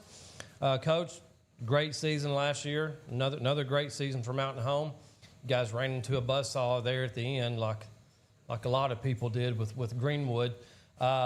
Just for whoever's listening that doesn't know, why don't you give a brief rundown of last season, of that great season, and then just kind of the expectations for this year, not necessarily wins or losses, but expectations for your guys, your coaching staff, and then introduce the guys you brought. Okay. First, to talk about last season, we finished the season 10-3, semifinalists in Class 6, lost to Greenwood twice, Shiloh Christian once. So that was our 3 losses. Upcoming season, we're senior heavy. We started in the spring with about 30 seniors. We may have lost a few, but we're real senior heavy this year. So expectations are high. We have a lot of good skills. Our offensive, defensive line are the guys we're really going to have to get some work out of. But we feel like our skills are as good as anybody's. And we're just excited about the season. We think we're going to be real competitive again. You got Brantley and Barrett here flanking you. Brantley, tell me how excited you are to get back on the field. I know you didn't play just a whole season last year. Yeah, I'm excited. I broke my collarbone game 5 actually against Russellville. So I'm pretty excited to get back on the field, show everybody what I got. And this is to both of you guys, Brantley and Barrett. I know both of y'all played prominent roles in the offense last year, but there is a difference when you're stepping up, and now you guys are going to be seniors, right? Talk to us about the offseason. What difference was the offseason this year now that you guys are going to be stepping into those senior leadership roles? I don't know. I think when Coach Arian came in I think the workout's been different. He's just been getting us on a roll after last year, or after last couple of years. So I really think that this offseason we've taken practice more seriously, and we started to condition more. And since I've been here, Braxton was varsity for like 4 years, and we ain't conditioned since. So we've been hitting the weight room hard, conditioning, and we're doing like conditioning weights. So we're not going for strength. We're going for strength and conditioning. So I just really feel like it's been really productive, and everyone's getting better. You can clearly tell. And I feel like the O-line and D-line, they're getting in a groove, and I feel like they're going to be really good this year. And Coach, why don't you tell us a little about it? You got your quarterback, you got your running back. Tell us a little more about the other guys on the offensive side of the ball that we're going to be hearing on Friday nights. And since it all starts with the offensive line, you can start there. Well, QB1's on my right, Brantley Phillips, and RB1 is on my left with Barrett. And some of the skills that we have coming back, and they're all coming back. We lost some other guys to injury last year, not just Brantley, but we lost some other guys. So some of the guys that you're going to see, Tate Cudworth's back.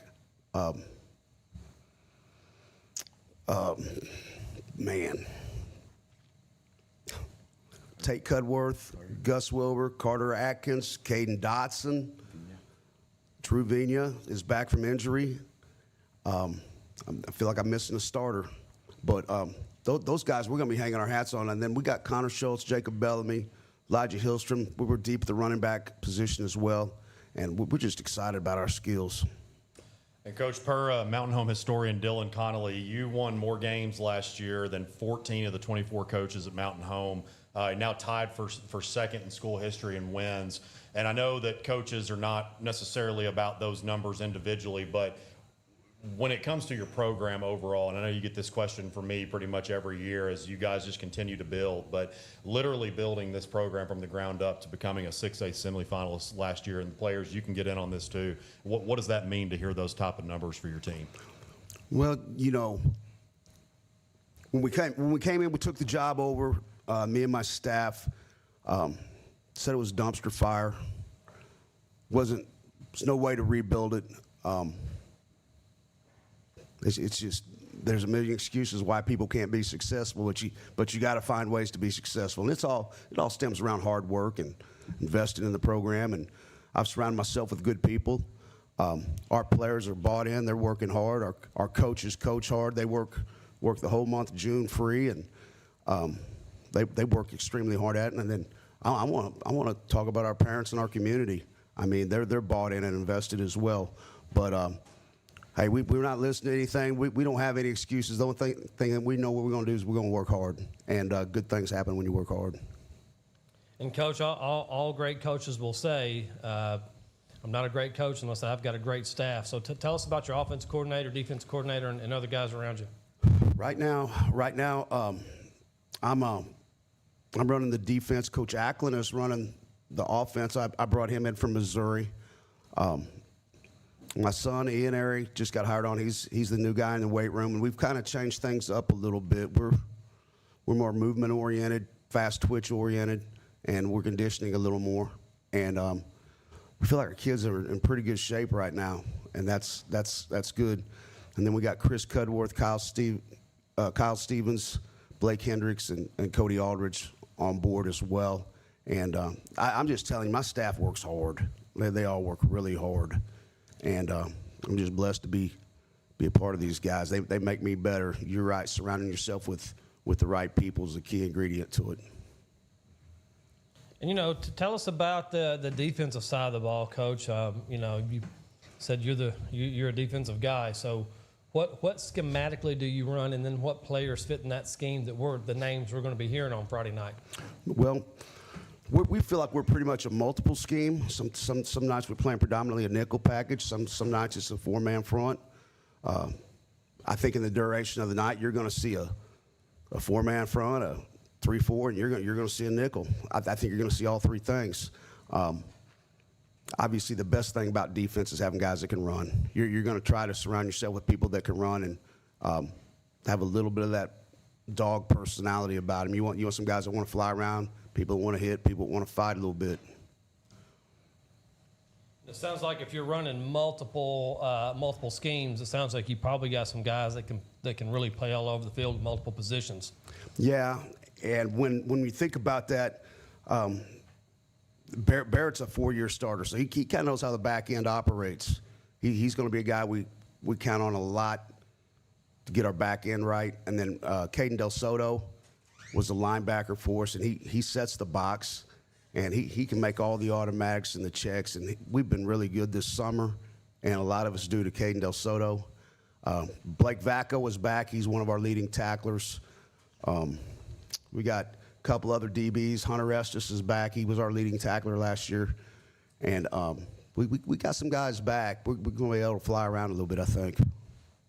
I ask this question every now and again over the past several days. And, Mountain Home is one of those towns, one of those communities where just the whole town gathers around, whether it's a Friday night football game or a basketball game or whatever.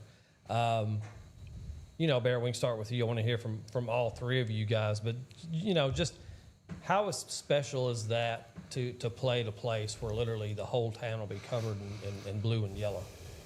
And I think it's pretty crazy. Like, you don't realize how many people are there until, you go back and I was watching the Sheridan game. They had that on YouTube on overtime, and there's, nowhere to sit. There's people on the fence. It's everywhere.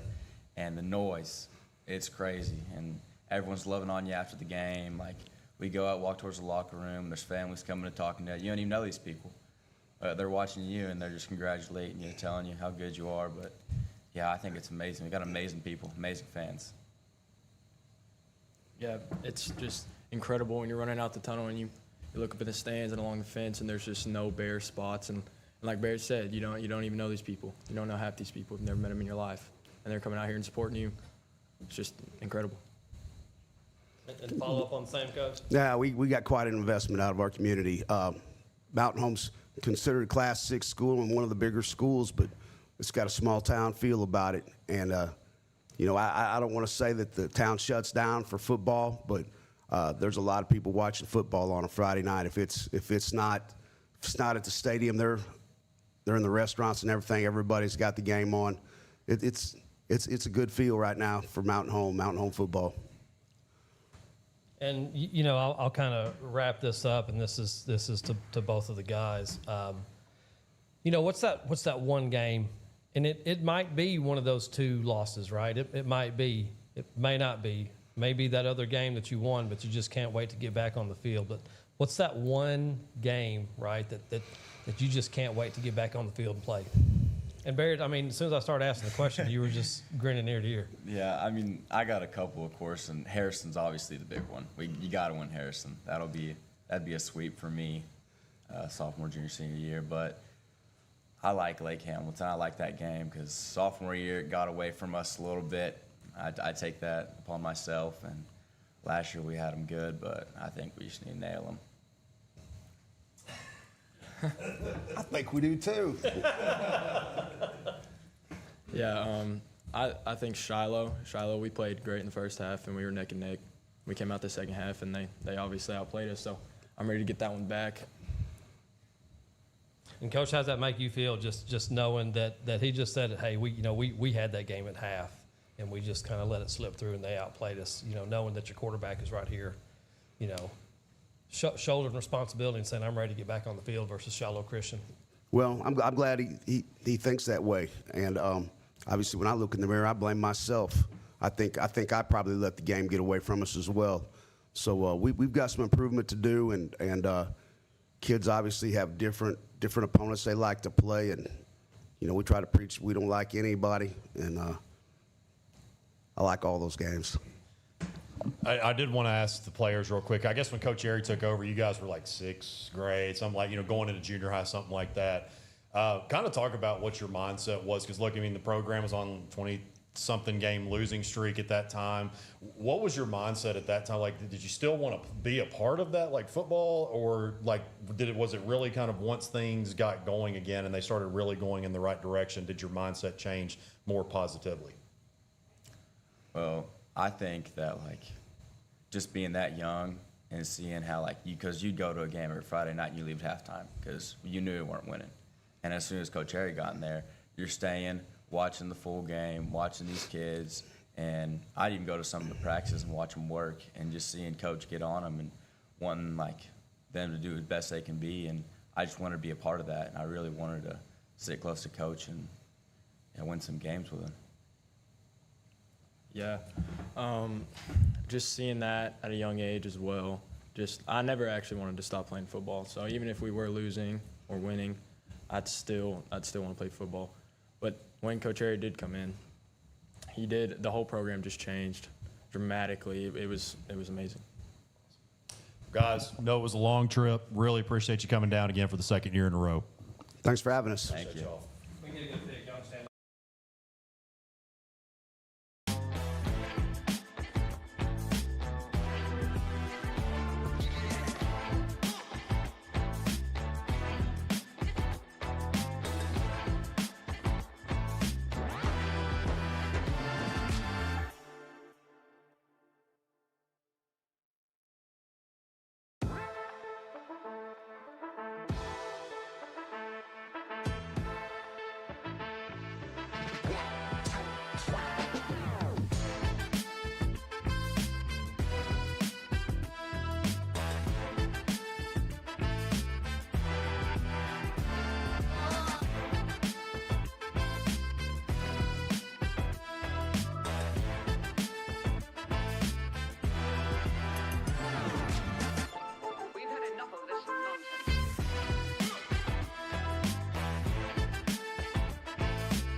All right, up next, we've got the Palestine Wheatley Patriots, led by head coach Tyler Pascal. Coach, I will pass it over to you, introduce who you brought with you, and give your opening statement.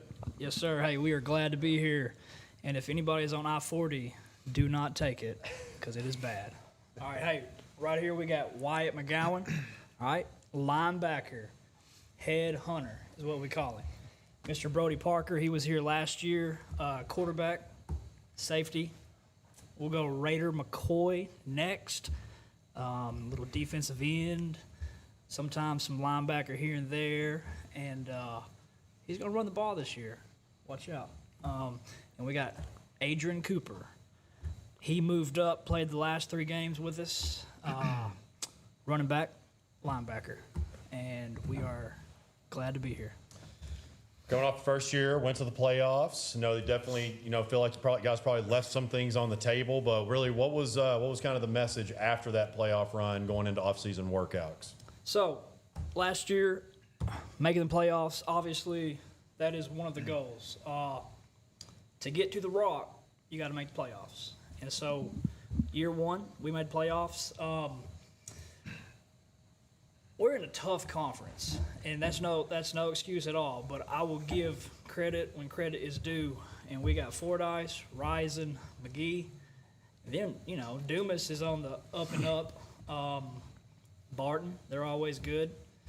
Those teams right there, I mean, watch out. Like, you never know, they might can make a run at any time, and that's who we play.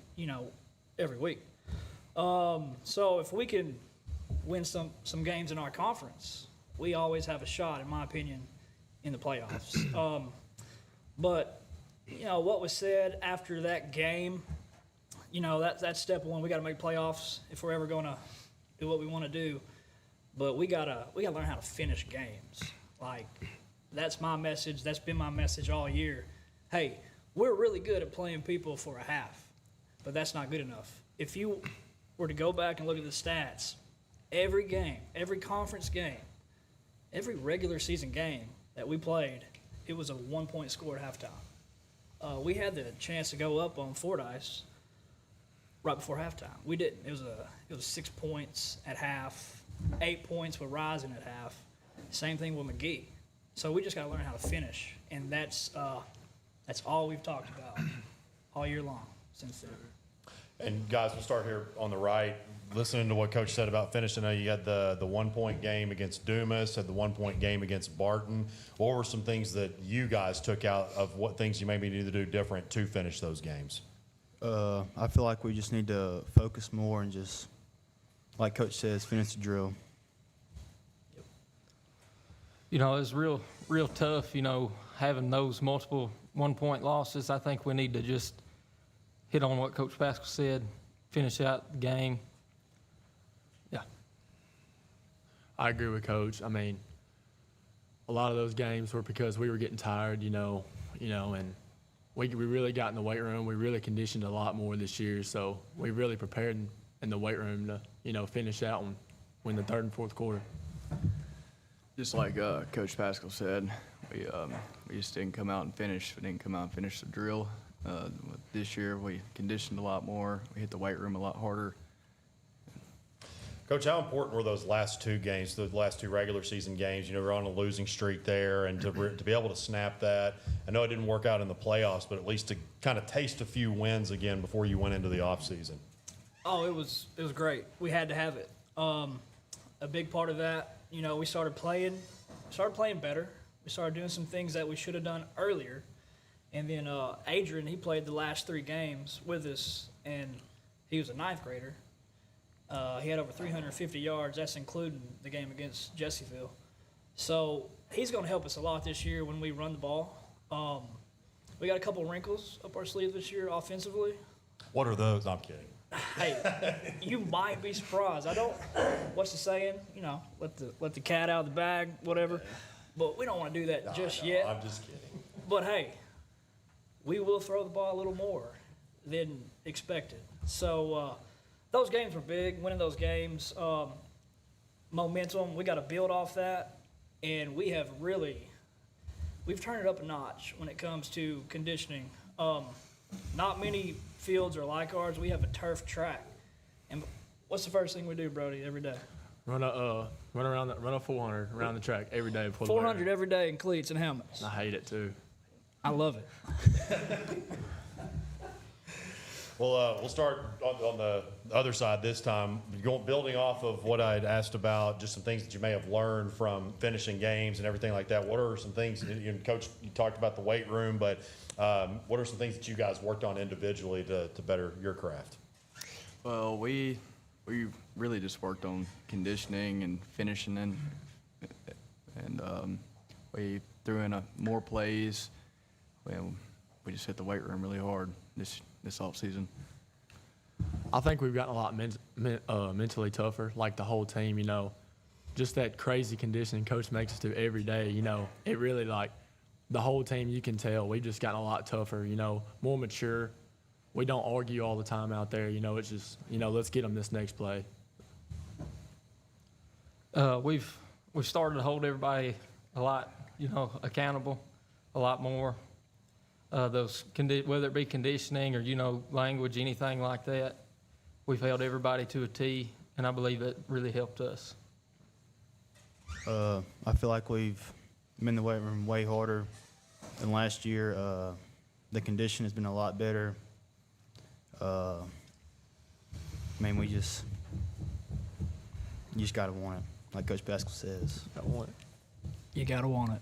That's right. So you're 1-0 in the Pascal Bowl. Oh. And, of course, now we're not going to take any disrespect. We're not going to show any disrespect to Clarendon. That's your opener. I know that's what you guys are focused on. No doubt. And I know that we in the media probably make the Pascal Bowl again, probably maybe a little bit more than maybe inside your home and your dad's home. But obviously that's really special. Not everybody gets to play against their dad. I know you've coached with your dad, obviously played with him, won a state championship as a player for him. But, I know it was cool to get the win. You guys are trying to get another one against them this year. But just describe how special that was to play that game. It was pretty surreal, if I'm being honest, because looking across the sideline, I have never once wanted that guy to lose a game. Now, we're playing against each other. It's a little different, but I have the utmost respect for that dude. And let me tell you something. We might have got him last year, but I promise you, and we know that they're coming for us, but our job is to not let that happen. I think I said it last year. We played one-on-one basketball growing up, me and VP. And I don't think I got my first win against him until I was like 16 years old. So that dude does not like to lose.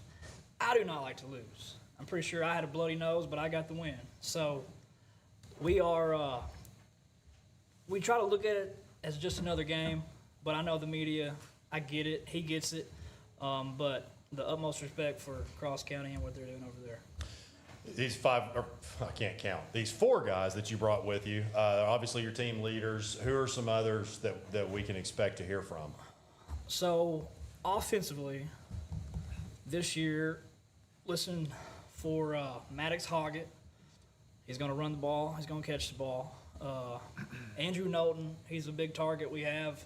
We're going to use him more this year. He's pushing 6'5", wide out. And Easton Vaquero, he can go and get a ball. Defensively, you're looking at a lot of them right here. Big Dalton Lawrence, he's gonna do a lot on the line for us. Nick Gibbs, yep, those are gonna be some of the main keys to the team. All right, well, guys, as we wrap things up, I'm going to ask you: is there any one of those one game in particular, conference, non-conference, that you're looking at that you've had circled throughout the offseason? Y'all say it at the same time. I can just tell you right now, Barton. 100%. I want to beat them so bad. After that loss last year, I really took it personal. We all did. We've been, every time weight room gets tough, I'm like, we got one more set, that last set, I'm like, I think about that Barton game. I just want to beat them so bad. I'll chime in. My father used to coach there, took him to a state championship, and you got to give that team a lot of credit. But that 1-point loss, we haven't forgot it, and we're looking forward to that this year at our place, homecoming. You guys would agree with that? Yes, sir, 100%. Okay. Yeah, it seems like a pretty overall. I think almost with the way that how confident y'all are, it'd probably be a team consensus. Yeah, it seems so. Well, guys, appreciate you coming. I know it was a little bit of a rough trek getting here, but we got it done, and it's great to have you guys for the second year in a row. Appreciate you. Appreciate you. All right.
All right, we're back with Coach Jason Porter and the Strong Bulldogs. Coach, I usually start this off and I ask people, give me a brief rundown of last season, but your brief rundown of last season as we went undefeated and pretty much dominated everybody.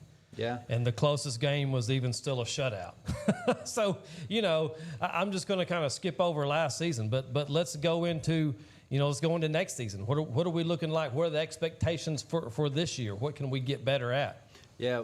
I remember one of the comments, I think at the end of the thing we had last year, was our expectation was to have a chance at the end of being Little Rock, and I don't think that expectation is going to change for us. It's just how we get there, I think, is going to be a lot different because we lost a big core of what we had.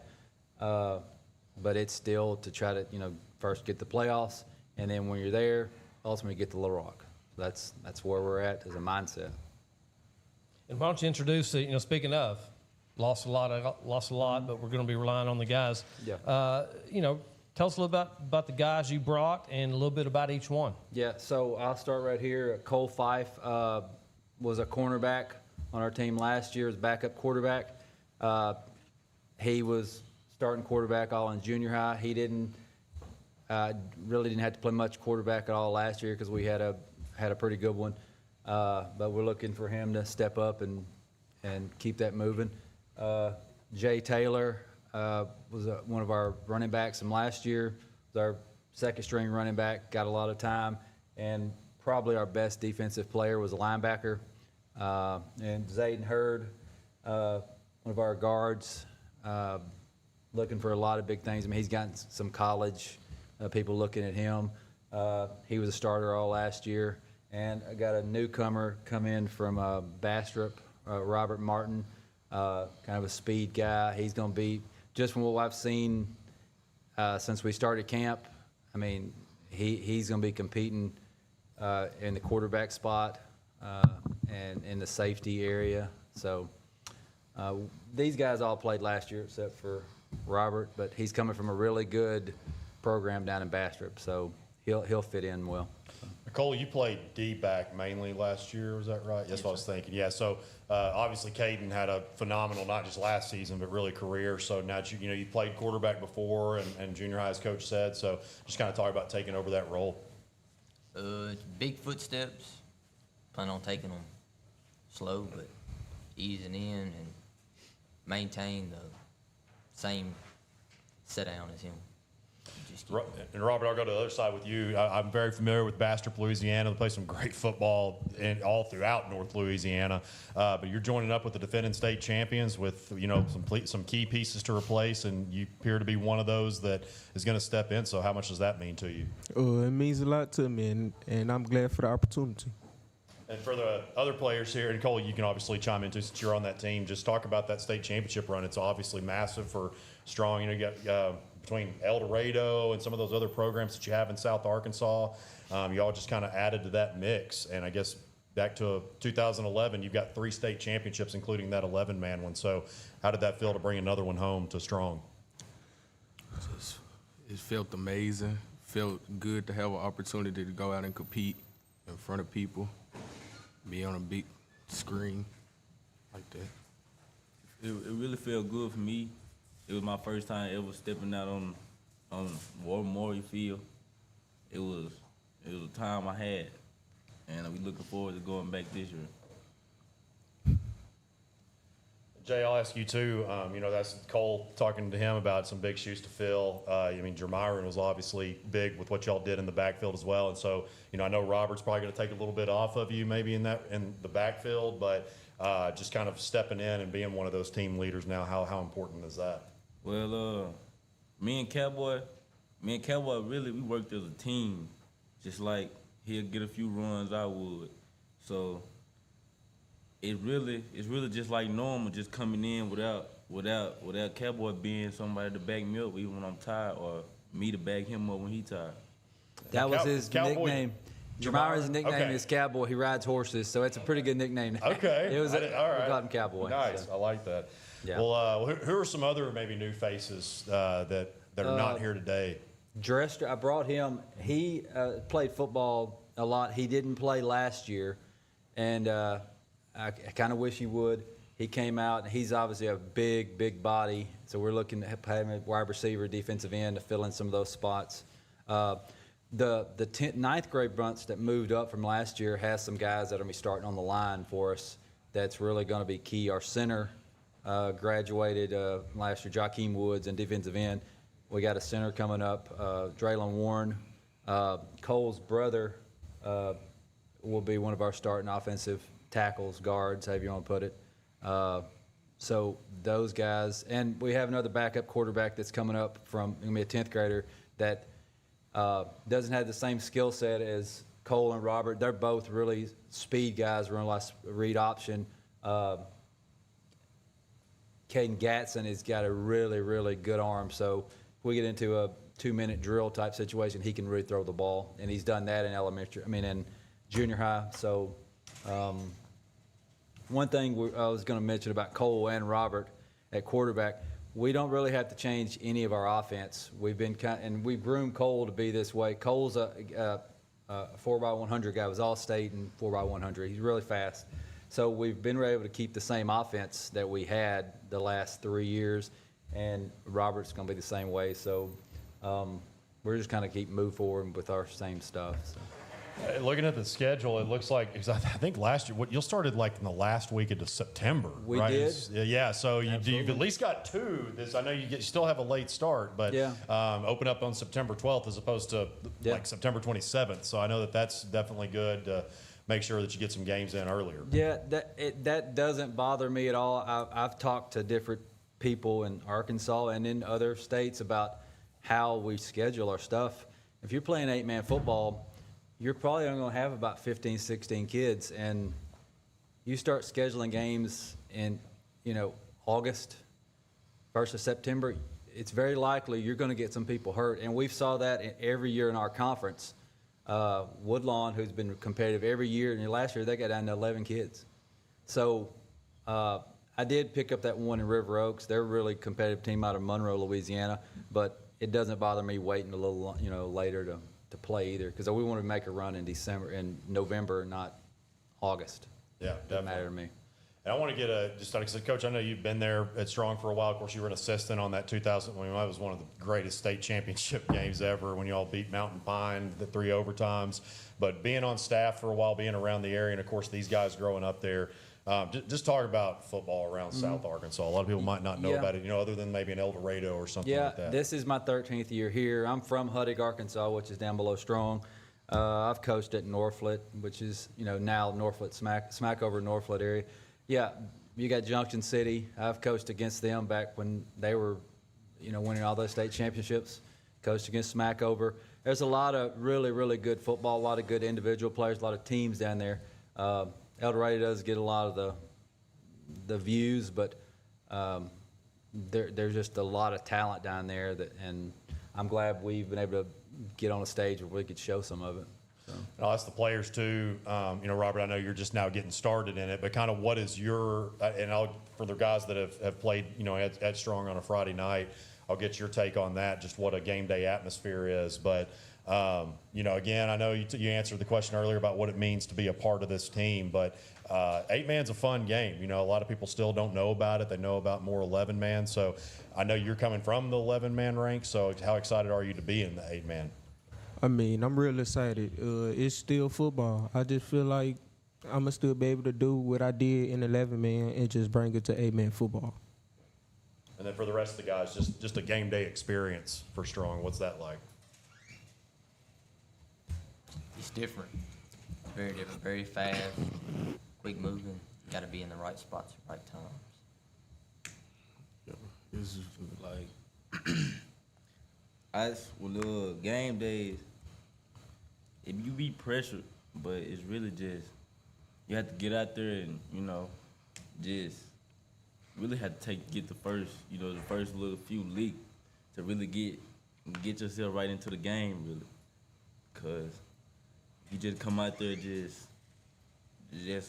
out here coming out here playing, it ain't gonna work right. Yeah, for sure. You gotta come out here with it on your mind, playing 8-man. Yeah. And Coach, wrapping things up here, I just wanted to ask you just about scheming. It's deep. Defense is not something that's extremely, it's played extremely well typically in the 8-man ranks. You guys proved that wrong. There's a lot of offense. You'll see some high-scoring games. You guys, just dominated defensively really the past couple of years. So how much pride did you take in that? Yeah, I think we averaged last year giving up 8.3 a game. We've had a lot of speed, and I feel like we've got a grasp on what 8-man is like in Arkansas. And we don't typically show a lot of what our fronts are going to be till the last second, and we don't really overload one side or the other. We just kind of let our speed handle one side or the other. So we don't do a lot of tackling. I think we talked about this last year. We don't do a lot of tackling during practice. So we can't afford to knock each other out. We spend a little time each day going through what the other teams are going to do. I think that's probably the biggest thing. This group and last year's group, they watched a ton of film and they could take it in. So we kind of depend on our film to do a lot of our defensive scheming. So. All right, well, guys, we appreciate y'all making the trip up again this year. It was a pleasure having you. All right, thank you. Chris is going to grab it.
All right, we're here with Coach Phil Vega and the Dardanelle Sand Lizards. Coach, unbelievable year last year.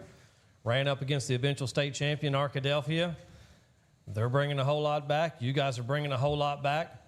What's the expectations this year? I'm assuming you're going to say just like you did last year, state championship, head Little Rock. But what are the expectations this year? Expectations are very high. We had an outstanding year last year. Our kids worked their tails off and, took some punches earlier, especially with Elkins going to Elkins and got beat 50-0. It kind of opened up our eyes, and especially our kids understanding that, that was the caliber of ball we wanted to play and compete against, and kind of right away saw where we were at and didn't like where we were at. And one of our seniors helped paint our practice field every day last year, and he put that 50-0 out there on our practice field as just a constant reminder as we walked onto the practice field. And anyhow, we got better each week.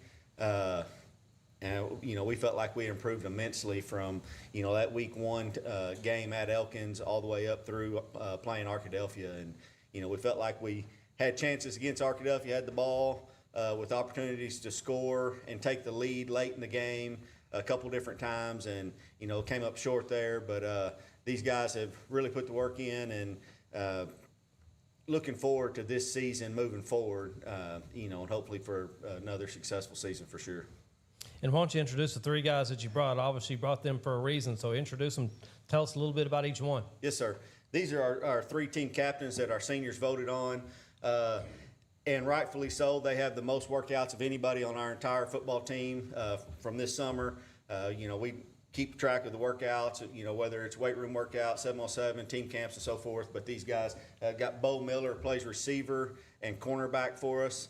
Last year, he had an outstanding year, but wasn't satisfied when the season was over, and took it to heart, and it really worked hard in the offseason and got much stronger, joined the track team, got a lot faster, was a part of we had a couple school record track groups, and he was a part of the 4x, or not 4x, it was a 2x1 and the 1x4 that he was part of. And anyhow, he got a lot stronger, and like I said, has really put the work in. And like I said, his teammates have noticed that and voted him a team captain. Got Creed Vega, quarterback and outside linebacker. He's actually a 3-year starter, played for us as a freshman a few years ago. Does a really good job for us. As far as a team leader, I feel like he has a very infectious leadership. When things are going good, when we score, whether it's passing, rushing, or whatever, he's one of the first ones to congratulate the guys. And it seems like when he's excited, the whole team's excited. So it's a lot of fun to coach and have a front row seat on the sideline, with my son. And then Peyton Davis, offensive guard and defensive end, had a phenomenal year last year, was one of our top tacklers as a defensive end. His motor never stops, 100 miles an hour all the time. He's the type of kid that every single coach loves to coach. It's a yes or no, sir, and it's, you don't ever get that's my bad. It's just yes, sir, and I'm going to go do better. And he's done a great job again in the weight room and so forth. And so really proud of these 3 guys, and I was proud that these 3 were the ones that their teammates selected as team captains. Well, and this question is all 3 of the guys. Bo, we'll start down here with you. I know all 3 of you guys are pretty big contributors last year, but it's different when you're stepping into your senior year, right? You're taking on some leadership, not only on the field, but also off the field. Bo, just tell us about, what you did in the offseason to embrace that role, not only as an individual and then to your team, but also in your position group. Right. So each and every day throughout workouts, we'd have a few kids. It's like every other high school. They'd be down. They wouldn't want to work out. They were tired, whatever. And, us 3, we just had to, really pick them up and, tell them, it's all going to be worth it whenever we're playing in November, hopefully December. And then it kind of just, it just went through the whole group of, we got to put the work in if we want to be where we all want to be at. And another thing that we've been, really keying in on is, separating ourselves. So, each and every day, if we're running, working out, whatever, you got to separate yourself and make sure that you're working harder than the person next to you. And you just got to, as seniors, we got to, take that in because it's our last year of high school football. We want to leave everything on the field in the weight room, wherever we're running. I definitely pick up on what Bo said. Like, we got a bunch of kids that we rely on that aren't really showing up. But I feel like us seniors, not just us three, but other seniors have also taken the role as hey, we need you here. Texting them, going to pick them up if they need rides, and just so forth, and keeping those kids motivated for sure. Because we've definitely had some kids that are gonna be good players that have just been man, I don't want to play no more, and it's just why. We ask why, and they just don't ever give an answer because they don't have an answer for it. And I mean, we feel like they've kind of bought in a little bit more and haven't just given up yet and just keep fighting and stuff. But also, I feel like that as far as what he said in the weight room, I feel like other kids will look at that and just be oh yeah, that's what they're doing. Why can't we do that too? We can be just like them as long as we just be like them, you know? I feel like it's mainly about realizing you have an infectious attitude, especially when you're looked at as a leader on the team. You gotta work every day hard and realize they're younger guys, don't really know what they're doing. Just coming in, don't really know what the standard is. It's about setting the standard and making sure everybody follows it and uplifting your teammates when they're down. Patting them on the back, telling them good job when they do a great job, and really just trying to be a leader figure. And it's Payton with a D, correct? I want to Yes, make sir. sure. Okay, Yes, just making sure. Now, Payton, tell us about the other four guys that you line up in the trenches with on the offensive side of the ball, since that's where it all starts. Yes, sir. Well, the right tackle, Jake, he super hard worker. He's a good player. I mean, he's there all the time. He's got a real good attitude. I love that dude. Glad he's next to me, all that stuff. And then we got the center. It's kind of up in the air right now, but Bo Parsons, he's a young guy, kind of unpolished, but he's definitely improved a lot, and he's been out there working. He's made just about every workout too. He's a hard-working kid. Just got a few things to figure out, and then we'll be good. Left guard, Charlie, he's a good football player. He played for us last year. He helps on the D line too. He's a pretty talented player, undersized, but man, he works hard. He gets after it. And then left tackle, Gabe, he's a big kid. He's, talented, strong, real strong kid. And, he has a pretty good attitude most of the time. He's just a pretty good football player. Creed, I feel like I've been covering you for about 10 years now. When you were going into the 9th grade was when I brought the football showcase back after COVID, and I get this message from your dad and said, hey, got a quarterback I'd really like to bring your showcase. He's pretty young, but he's also pretty good. And I remember seeing you way back then, and I remember telling people, man, there's a kid at there's a kid Dardanelle that's going to be really, really, really good. But you obviously can't be really good unless you got really good players around you as well also. So tell us about some of those skill players that are going to be surrounding you this year. We got Bo that's sitting right next to me to my right, but he's 6'3", 6'4", and just to have the ability to throw back to the back pylon and just have them go get it is really awesome. Then we got Rod. He's 6'5", same thing. He can do the same thing as Bo, just throw to the back pylon and let him go get it. But then I feel like both of them have learned tremendously how to not just knowing the routes, but knowing the concept and getting in the open window. Because it's easier for me to see the window because, I'm looking for that window and where they're running. And then, they're kind of just running the route. But now that they've learned, hey, we need to sit in this window, not carry it too far and all that, it really makes them a lot bigger target and easier to get open. But then at H, we have Javarius West and Corbin Barnes, both who are very fast. Corbin is our fastest player on the team. He's excels at a lot of things, really. But him in open space, or even him playing an X behind Bo just allows another huge target deep threat. And then Javarius is real quick. We do a lot of motions with him, and just getting him the ball is a very key aspect too. He was a game changer when we played against Clinton. We got him the ball, and he took off for 60. Very first play we gave it to him. And that why we have a few people rotating in, Jordan Ernest and Braden Mans, both of which do a very good job. And we have Cam Olsen, sorry. He's more of our tight end. He blocks pretty well and does things well. So, yeah. Coach, coaching your kid is a special thing. And a lot of dads can either be one of two things, right? They can be unbelievably hard to the point where it's not fair to their kid, or they can just give them things when it's not fair to their other teammates. I think you've done a pretty good job of that. Just talk about that special relationship of Coach and Creed over the past 4 years now that he's a senior. It's been really cool. It started with Drew, graduated a couple years ago, and really cool then. Also got to coach him in football and baseball, Creed in football and track. But just having a front row seat is really neat. It's really cool to see your kids interact with their teammates and get fired up and compete against other individuals, other football teams. But the thing I'm most proud about is just how he competes in his leadership on the field, whether it's in a win or a loss, big play or not so big play or whatever. But I feel like that just having that front row seat and being able to talk to him, like a dad at times, and then sometimes as a coach. And I think I'm probably too hard on him at times. That's just part of being a dad that's also extremely competitive.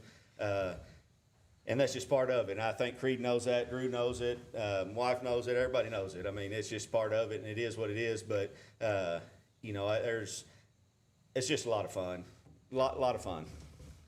Well, why don't you tell us a little bit about some of the guys that are going to be on the opposite side of the ball on the defensive side? You can start defensive line, just go all the way back to secondary if you don't mind. You bet you. Got Peyton returning at defensive end. Huge piece for us defensively up front.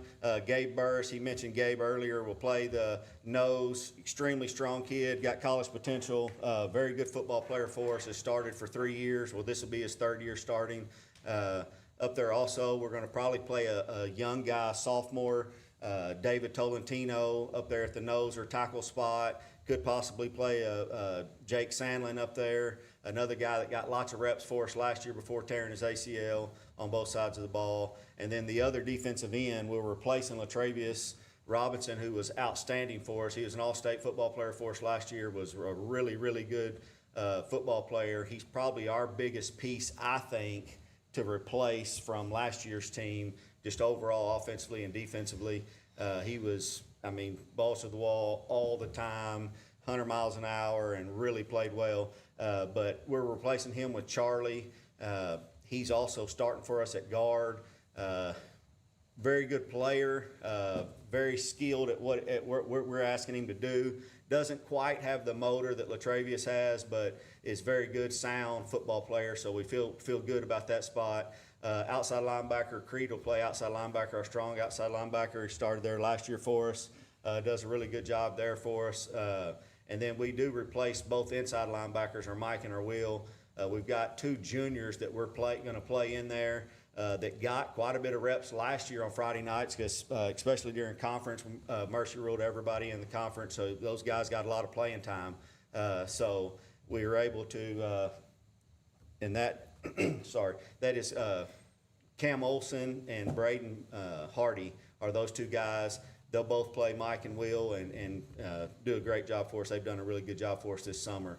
At corner, we'll have Bo Miller, who started every game last year for us at corner, and then Javarius West, or Kentrell Diggs first. Javarius will be the backup guy, but Kentrell, who started every game for us last year, really good football player, one of our strongest kids in the weight room, especially for size. Dude's a freak. Does some really good things for us. And then at safety would be Rod Chatton. We'll play free safety. And then our rover position, our strong safety, will be Ian Branson, possibly Rodil Mata. There's a few guys that we feel like that we can play there. But we feel like on the back end, we have lots of depth, lots of good depth, really. And then, we've got a couple linebackers that we feel like can replace in there. We're just really thin up front in the trenches, because we've got lots of guys going both ways. Well, you got lots of guys going both ways, not just in the trenches, it sounds like. Yeah, we do. But we also have a lot of depth. We feel a lot better when some of those other guys are, we can replace other guys at certain times in games and so forth to give us more depth. Well, I'll finish up by asking you guys, and I think I know the answer to this question before I even ask it. You know where I'm going. What's that one game maybe slipped away from you last year that you just can't wait to get back on the field with that team this year? We'll start down here with you, Bo. Definitely, it's probably Elkins, honestly. 'Cause, we went down to their place and they just did whatever they wanted to us. And I don't know, the attitude on the sideline was just not what you would expect when you're getting mercy ruled. You know, I mean, people weren't necessarily mad. They were just kind of goofing off or whatever. It's just not what I wanted to see. And then also you have the Arkadelphia game that I feel like we let them get up too big early. I think it's 21-0 in the first quarter. And then we came back and eventually just lost by a touchdown. I feel like we had a chance at the end. We had the ball, could have scored, but, you know, it just didn't go our way. For me, I feel like it's definitely the Elkins game, and not that necessarily that game slipped away from us, because I mean it was Elkins from the start, but I feel like that was just a huge learning lesson for us. And now that like if we would have got to play them at the end of the season, I do think it would have been a lot different outcome. And so yeah, I really want that one back. But then Arkadelphia, that one's not guaranteed. I mean we have to make it there before we can play them. But I mean if we get a chance to play them, like yeah, that's for sure one I want back because. No excuses, but like I mean, I got hurt, and I feel like that affected a lot of our game. But everyone rallied around Dardanelle, and just like, I mean, they stood up and fought hard, and we fought back, and really felt like we had a chance to win. Obviously, the Elkin games, you know, it didn't happen at all the way we had hoped it would. But it was an important part of our season. It definitely taught us a lot. Taught us we had to come to play. We're not just gonna show up and win football games. It's not how it works. It's definitely about proving that we're a better football team than what we showed when we get to play that game again 100%. And like Cree said, I mean, it's not guaranteed we play Arkadelphia. They're not on our regular season schedule or anything. But I'd love to get that game back. You know, felt like we had a really good chance to win, just came up kind of short, gave up a big lead. We got to improve our starts. And, yeah, I'm definitely ready to play both of those games. All right, guys, from left to right, coach included, what's that one jersey that you hold near and dear to you, or at least that you remember wearing that really started your love for the game of football? It can be an NFL jersey, a college jersey, a Legends jersey, doesn't matter. What was that one jersey that you remember that's like, wow, like, you know, this is something that I can see myself doing? Who you want to start with? Left to right. Okay. Bo. I'm a big Cowboys fan, so I'd have to go with, like, Dez Bryant, honestly. Just the way he played. Like, I'm a receiver myself, and he just played with, like, so much effort. And, I mean, I just remember watching him growing up. Just wanted to be like him. For me, I guess as a fourth grader, the team where I grew up in West Memphis, Arkansas, was the Raiders. And if you could play for the Raiders Pee Wee football team, like you were on the team. And so I was fortunate enough to get selected to play for them and so forth. So I guess that was the one that kind of got my football career started or kicked off. I honestly don't know. I mean, as far as number goes, like I was always number 21 growing up. But then as I got older, I just hopped around numbers. I liked the number 0. Why? I don't know. I thought it looked good. But like as far as jersey goes, I used to have a Tom Brady jersey. He was my favorite player, so I guess I just had to go with that.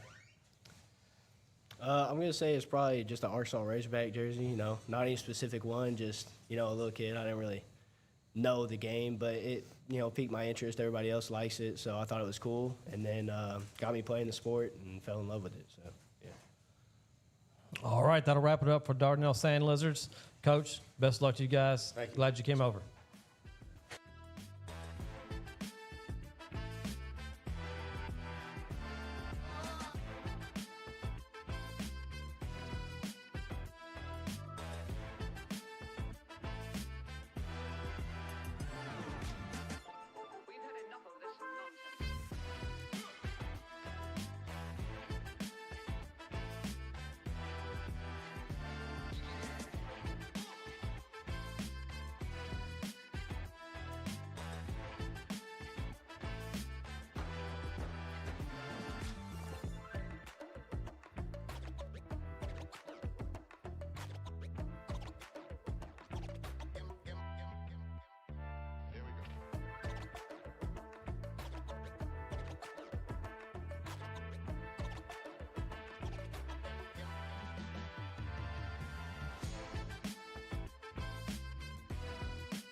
All right, we're here with Coach Morrow, Batesville Pioneers. Coach, know there was a few games that kind of slipped away last year. Just give us a brief recap of this year, but not only that, what the expectations are for your guys this year, and maybe not necessarily wins, losses, but the expectations that you want to hold them to accountable.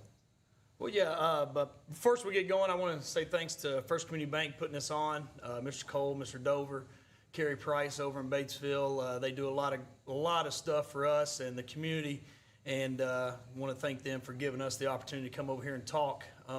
For us, the Pioneers, our expectations never changed. They've been the same ever since whenever I played there. We're wanting to compete for a conference championship, play in the playoffs, and be a team that the town and the community can be proud of. And that's never going to change.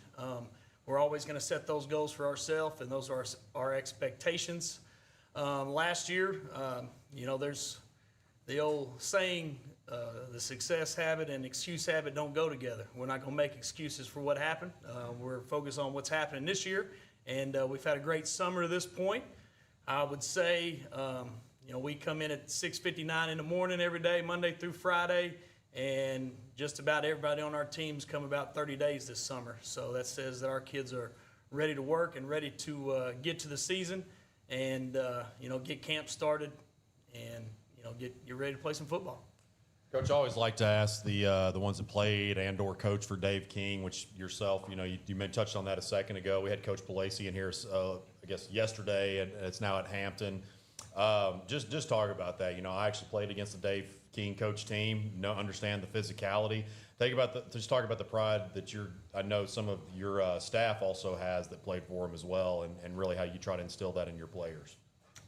Yeah, the cool thing about Batesville is, our staff, just about everybody is from Batesville and played for Coach. And, we grew up Pioneers, and we bleed orange and black. We just got a new strength coach with us, and he played for us in 2017, Hayden Childers. He's going to be an excellent coach. He's a young coach. He's done a great job in the weight room with the guys. You can always tell a lot by a coach whenever all the kids are around you wanting to talk to them and hang out with them and ask them questions. He's going to be an excellent coach. Our offensive coordinator, he married into Batesville. He married our offensive line coach, Coach Rhodes, that was there. He married his daughter. And, he's a Batesville guy, Kong Nguyen. He played for 2 state championships with Coach King. I played on the state championship team. Coach Wentz was on the very first team that Coach King when he came here. And so it's a really cool staff that everybody played for Coach. And, Coach came down to the field house the other day and just wanted to hang out. And it's always good when he comes around. He's like a dad to me. I mean, he's taught me just as much as my own dad has. And my son, cool deal, my son turned 1 yesterday. He's got the same birthday as Coach King, so it's pretty neat. Awesome. So. Cool. Well, to the players, we'll start here on the right. Just we've been asking a lot of them that have come, just what are one or two things that maybe last season you struggled with that you felt you needed to put more work in towards the offseason that you put a heavy emphasis on? One thing I struggled with is probably speed. So I've been really focused on getting faster and stronger this year or this summer. My biggest thing, I wasn't the best punter last year. Really worked on this off season, went to camps and got better at it. Now I'm a top 20 ranked punter. I feel like my biggest struggle was just making sure we had the ball at the end of every play. We need to limit turnovers as much as possible, and that's going to be a really big goal of ours this year. Jackson, what's your longest? 55? What? 52. 52. I knew it was somewhere in the 50s. Yeah, you've been booting them for a while now, and talked about punting. That's one thing you really needed to work on. We've had a few specialists here today. I know that's kind of a part of the game that tends to get overlooked for whatever reason. So, you've been one of the best in the state for a while now, and talk about the pride that you take in that, and also too, like, what is that feeling like of hitting a big field goal? I don't know how many game winners you've hit or anything, but just that big field goal, maybe 35 plus. I mean, it's big. I mean, you get the excitement, you get the thrill. It means you go out there, same play for everybody. And Coach, who are, along with your 3 team leaders that you've got here with you, who are some others that we should keep an eye on that'll be making some noise on Friday nights this season? We've got a really good senior class. A lot of guys in our sophomore class with Rourke last year that are juniors that played a lot. So our senior class and our junior class are a lot of returning starters, so we're expecting a lot out of those guys. Starting with some of the seniors, Daniel Patterson was he's an offensive lineman for us last year, and he ended up getting his wisdom teeth taken out, I believe, or his tonsils, one of the two, and ended up losing some weight. And like all linemen, they tell you, Coach, I got hands, I can catch. Hey, put me a tight end. And he ended up losing a little weight, and he does have good hands, and he's playing a little H-back for us. He'll also probably split some time at nose and maybe inside linebacker. He's a really good athlete for us. He played as a sophomore and a junior, and he's going to be a very big piece in the puzzle for the Pioneers. And then we've got Mishael Garcia. He's another senior. He's played a lot. He was a corner for us. He'll play some receiver. Just one of the hardest working kids on the team. He's one of those kids that you say, this is what the program's built around, are kids like Mishael Garcia. He's not the biggest kid in the world, but he's one that you're going to count on every day. He's going to make the right decisions, and he's going to show up, and he's going to be dependable. I can go on and on down the list. We've got about 50-something kids, and they're all going to have to do something to help us win. Everybody's going to have some job, whether it be, you're the starting right guard or you're the L2 on kickoff. Everybody's going to have a job on our team. We don't have a ton of numbers. We play 5A, so everybody's going to have to own their role in whatever it is. Cole's our starting quarterback, and he's basically been our quarterback this will be his third year starting. Jackson, same thing. He's our kicker. We know when we get across that 50, we got a chance to put points on the board. And Rourke here, he was our leading tackler as a sophomore last year, and I think he's got the potential to being one of the best defensive players in the 5A East, not just this year, but next year as a senior as well. We all love rivalry games, and I know y'all play in a trophy game with your friends across the bridge there. And how important was that? Obviously, they were a 5A East foe when Southside was in the Class 5A, now down in 4A. But how important is it to keep that? I asked Coach Simpson about this too, and he had a lot of good things to say. How key was that, being able to keep that game on the schedule for? Well, it's a great game. Sad thing is, they called over and said this will be the last year we play. I did not know that. So I don't know all the details to that. That's just what my athletic director told me.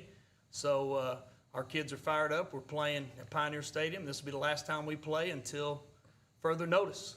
And we're ready for that game. I know our kids are. Batesville's a cool little town. Our kids hang out with their kids, and then when that game comes on, hey, we're not friends no more. But then after the game, they're friends again. So we're excited for that one. We also play Newport. This will be the 100th year that game is being played, and that's also at Pioneer Stadium. So we have 2 trophy games at the beginning of the season. And then, but the most important game for us is the Searcy game, the first game of the season. Our kids know that, and that's what we've been preparing for all summer long. And we're ready to play. Yeah, no, actually, this may have been more than maybe the first year that you were there. Y'all had like a 2-point win or something like that. It was a close one. At one point you opened up against them a couple of years.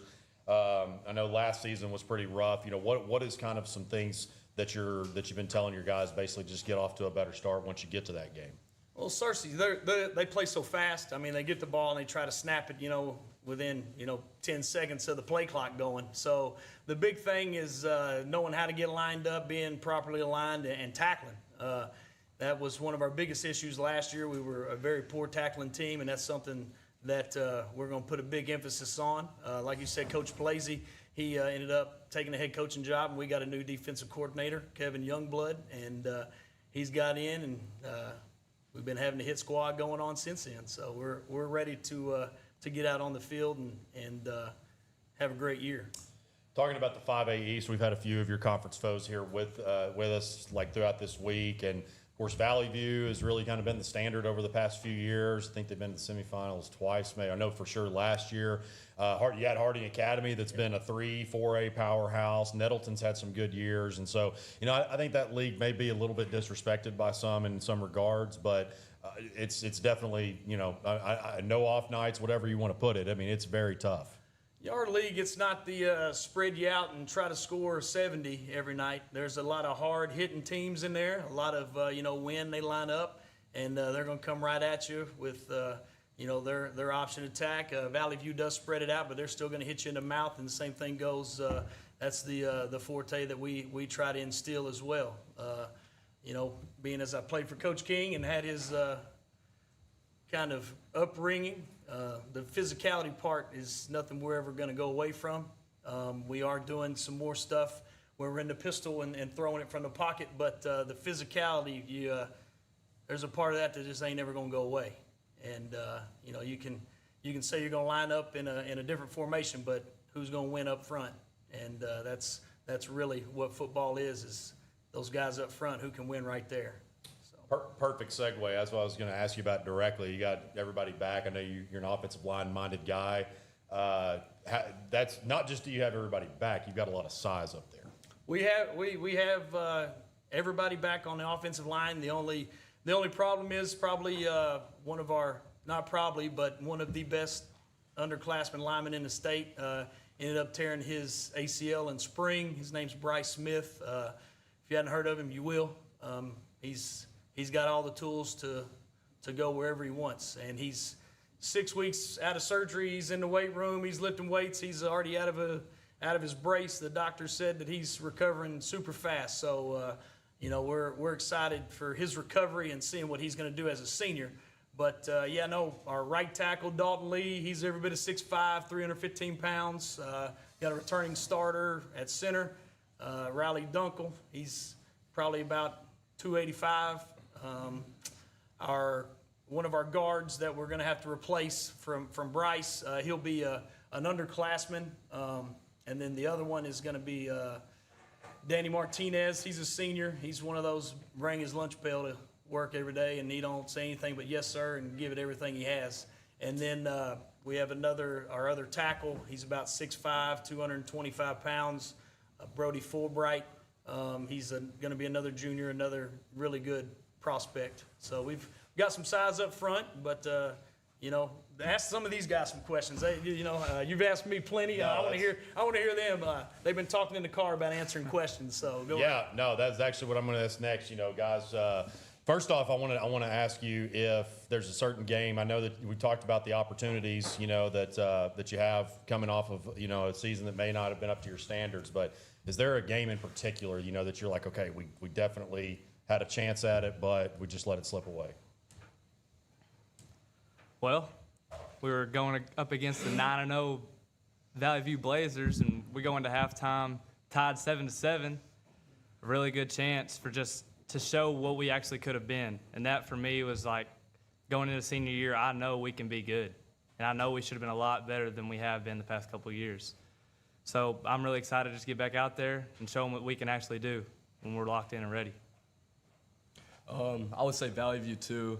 We were right there with them till half last year. I mean, there's a lot of good players over there. I mean, I have future teammates over there I play in college with, and it's just going to be a good game.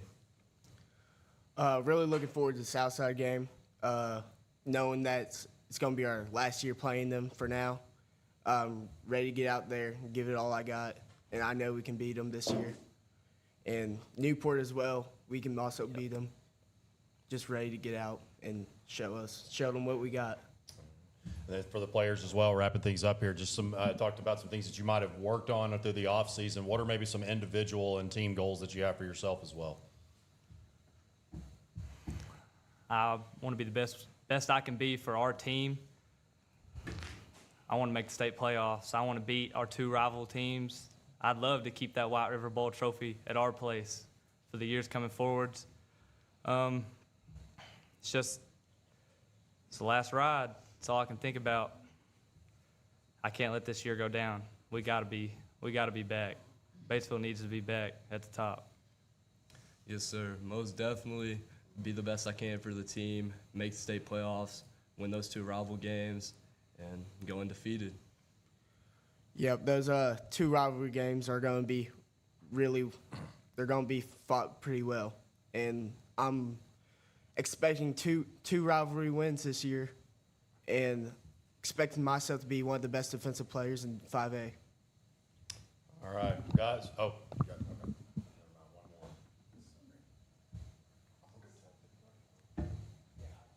It's tough being the photographer and the interviewer, right? Guys, I know that two of you over here were, getting ready and already thinking of answers for this question, but I'm going to go ahead and ask. What's that jersey that you remember that's so near and dear to your heart that kind of started your love for football? What is that jersey? It could be a professional, it can be a legend, college, whatever it may be. What was that one jersey that you remember putting on that started your love for the game of football?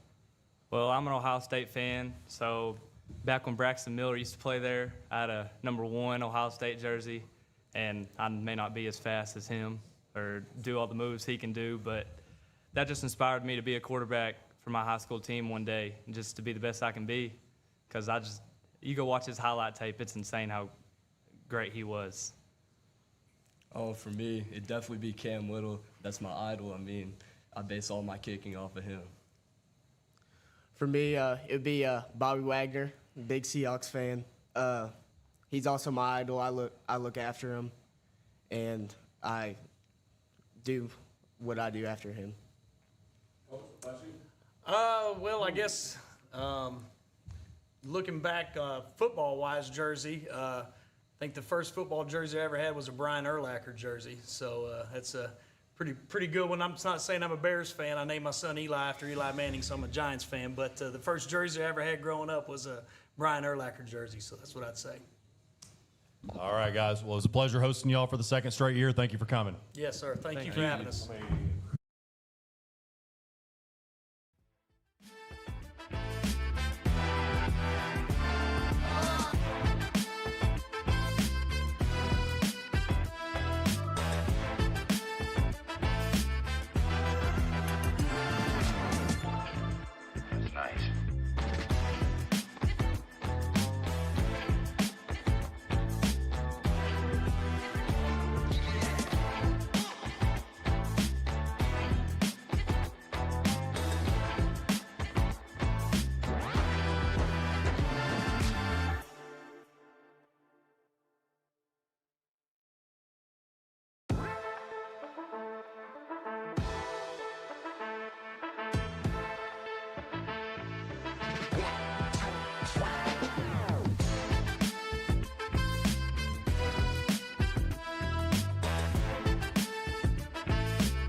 All right, up next is the Mayflower Eagles. They're led by defensive coordinator Colton Wofford. And, Coach, I will go ahead and pass it over to you. You can introduce who you brought with you and give your opening statement. All right, my name's Colton Wofford. I'm the DC at Mayflower High School. This is Trey Williams. He plays linebacker and tight end for us. He's a senior. This is Jamarian Pirtle. Jude Pirtle, he's a defensive end. He's also a senior. We've got senior Westlake who plays offensive line and defensive line as well. Guys, coming off of good season last year, but 17 wins over the past 2 seasons. Done a really good job. So just kind of talk about the continued progression of the program. Yeah, when I got there, we went 4-6 that year, coming off 2 and 8 years. We had a lot of kids that either quit on us or didn't want to play football for whatever reason. But the most awesome thing to me and to our coaching staff that we've seen is We just got a bunch of kids that love football and want to come out and play. So that's been the most encouraging thing to us as coaches, and I think the kids as well, and I think these guys will agree with me. We got just a bunch of kids, 7 through 12, that want to come out, see what football's all about, and they end up liking it and sticking around. So I think the numbers that we have for a 3A football team goes a long way, and we've seen the reward from that. Well, let's hear from the players. We'll start over here from the right. Just talk about what Coach was saying about the excitement for the program, really from junior high down, and how exciting things have been for you guys coming off of 2 great years. Well, everyone wants to play football. Everyone's close, especially in Mayflower. We're all a close community. There are a bunch of young kids. Oh my God, someone keeps calling me. I'm sorry. But we're all close. We all want to be. We all want to be our best we can in every sport, not just football. Sorry. Yes. And somebody else talk. I'm sorry. You're good, Trey. Drew, what you think? I think everybody loves playing football in Mayflower. It's just a sport that brings everybody together, and just everybody has fun doing it, and everybody loves it, and yeah. I think it's been great. It's a good feeling to win 17 games over the last 2 seasons. I think we've really gotten so much better. Just really overall, 7th grade through senior high over the past 4 or 5 years. And we just got a whole bunch of kids that just want to come out and play football, man. It's great. Coach, talk about what you have coming back. I know you guys were really young last year. Was it about 15, 16 returning starters? You got so a lot of the team's going to look pretty similar to what we saw last year. Yeah. Talk about how important that is. Obviously, sometimes when you're young, may kind of suck right then, but then as they mature, get more off seasons in, then things tend to get much better. Yeah, so thinking back to when these cats were in 9th grade, it's the first year I got there at Mayflower. We were in the 4A that cycle, and just things didn't go our way too much, but they stuck with it. They kept working hard, took the weight room serious, and now they're seniors, and we're returning 7 on defense from a defense that gave up 12 points a game last year. I think we went like 20 quarters without giving up a touchdown, which at the end of the day, that doesn't mean anything when it really matters in the playoffs and all that. But it goes a long way as far as building their confidence and getting the experience and the reps that they need to see what they need to see to get better and to gain that experience when it matters the most. So 7 returning on defense. On offense, we've got Wes Lakey, all-conference guard. Trey's brother Devo, all-state tackle. Should have been all-state 2 years in a row. Felt like he got snubbed when we were in 4A. Got Cam Willis at receiver, all-state guy. We lost an all-state running back in Devon Davis, but we got another cat who was an all-state receiver moving into running back. He'll pick up things just fine. So got a center that started for 3 years, Preston Speed. We got another tackle that didn't want to play football for us last year, but I think he kind of missed out on all the fun, and he came back for his senior year. He was a guy that started as a sophomore, started in junior high. He's a big cat, got a big old bucket head on him. He wears an XL helmet. He rides bulls, so yeah, that'll help out a lot. So we got a lot of dudes everywhere coming back. We got a all-conference receiver in Marcus Phillips, who plays safety for us as well. And I think the guy I've been the most proud of is our quarterback, Carter Smith, who will be a junior this year. He split reps with our senior quarterback, Trey Cockerham, past season, and that went a long way as far as building his confidence. And he's really taken control of the offense in this team. He's become a leader that we need our team to be, and I can't be more proud of that guy for that. How about on your side of the ball, defense? You got a good bit coming back there as well. Yes, sir. We got, like I said, 7 guys returning, and they played in the same system for this will be their 3rd year when we switched to the 4-3 2 years ago. So there's a lot of continuity there. They know what I expect of them, and I know what they expect of me. They'll let me know. They'll call me out whenever I'm wrong, and they know I'll do the same to them. So, man, one thing when I took over the DC role last year was, how can I get these guys to play as hard as they can play? And I think that starts with me telling them I love them every single day.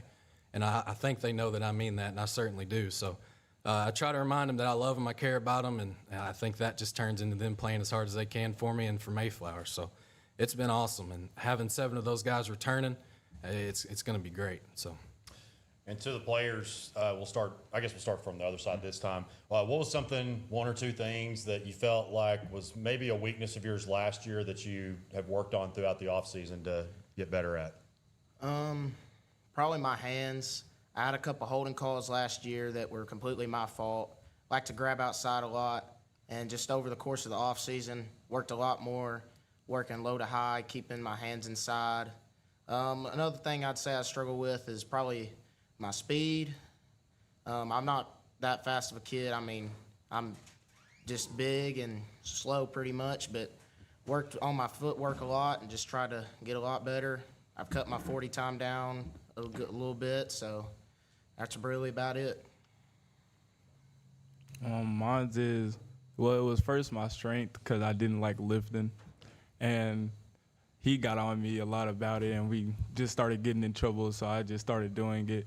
And it made me better and stronger, and I was just feeling better about myself. And then the other thing is doing the little things, like going to lift and just doing every workout and every set and everything that the coaches tell you to do and going through every drill right. Well, my biggest problem last year, I think I would say, was confidence and just trusting myself. And I think I've worked on that a lot this offseason.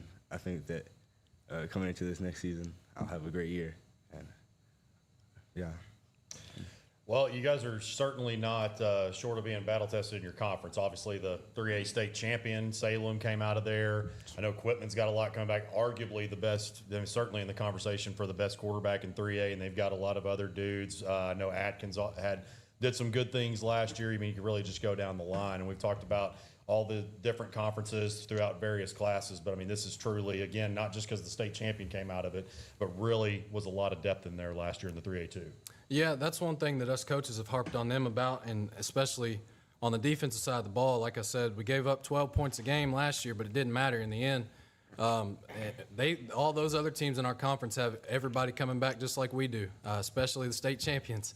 So all we got to do is focus on us, get better, make sure we're doing what we need to do each day, hitting the weight room, reading our keys on defense, watching film the way we need to watch film, seeing where we messed up, seeing what we did well, all that kind of stuff. So, yeah, we've reminded these guys a lot that the whole conference is coming back. Just because we went 9-2 last year doesn't mean we will this year. It's all about how they want to finish, okay? We're putting the responsibility on them. We sat down and asked them a few weeks ago, guys, where do you want to go as a team? We got various different answers, but I like the answers that we got. So, yeah, I think it'll be a good test for us to see what we're really all about. And I think we'll live up to that test as well. So I look forward to it. I know these guys look forward to it. There were a couple games last year that left a sour taste in our mouth. We lost by a point to the eventual state champions. That game came down to executing in the second half and doing the little things right. And they did those little things right in the second half more than we did. So stuff like that matters. If you don't do what you need to do, what you're coached to do, what you're trusted to do, that's how games are won and lost. So that's one thing we've been harping on.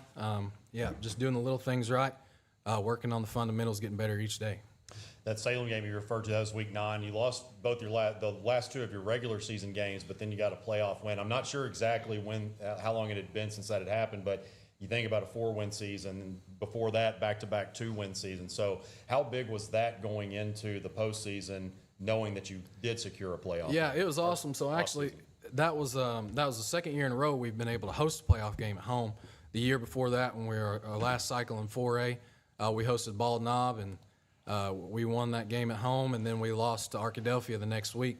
And we played that game pretty well. They were a tough team, full of a lot of guys that came back and played and won the state championship the next year, and it was really close until the very end. I think we lost that game, like 22-13, 22-7, something like that. We were in it for the longest, but then we weren't when it mattered. So, but yeah, last year, hosting another playoff game and then rolling into Booneville, it's just awesome. Getting to play an extra week is always our goal, okay? Yeah, we want to play an extra week and just focus on what we need to do to make sure we keep playing an extra week, 1 week at a time. And I think that's something these guys are taking pride in. They don't want to have to end the season the way we ended it the last 2 years against a really good team that we could have hung in there with a little better. So I think they're taking pride in that and making sure that they're doing what they need to do to ensure that that doesn't happen. Guys, how hungry are you to get to be able to play during Thanksgiving. You know, you were one win away from that last year, but getting to play at a historic place like Boonville, a great, you know, I guess Boonville at that time, were they the defending state champion? Yeah, I guess Yes, they sir. were the defending state champions then. So how hungry are you to make it to Thanksgiving week? We want it really bad. We feel like with all our seniors, when we were our last cycle in 4A, we were a really good team. We feel like we could have went to state and we could have won it, but we played a hard game against Arkadelphia. We lost, and we want it really bad. We want it, and we go get it. We go get it, and we here. Yeah, I'd say we want it real bad. You know, it's been a real frustration, lose the second round past 2 years, and I think we got the team to make it all the way to War Memorial this year, and I know that's the goal for me, and I bet it's the goal for the rest of the team.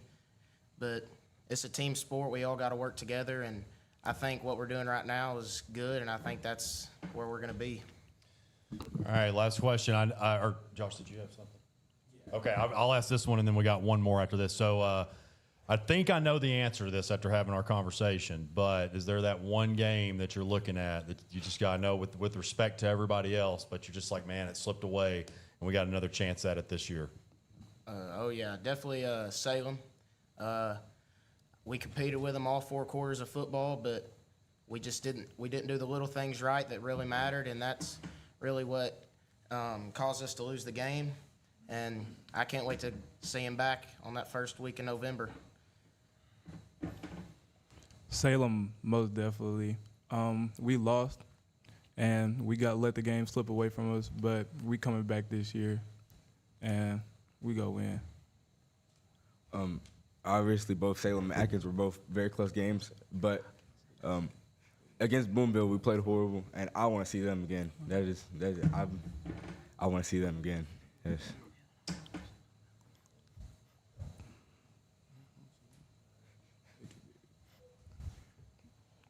All right, we talked about it beforehand, but go guys from left to right, coach included. Give me that one jersey that you hold near and dear to your heart. You may still have it; it may be gone because you grew out of it. But what's that one jersey, whether it be NFL, college, that you remember that kind of started your love for the game of football? Mine would be my eighth grade junior high jersey.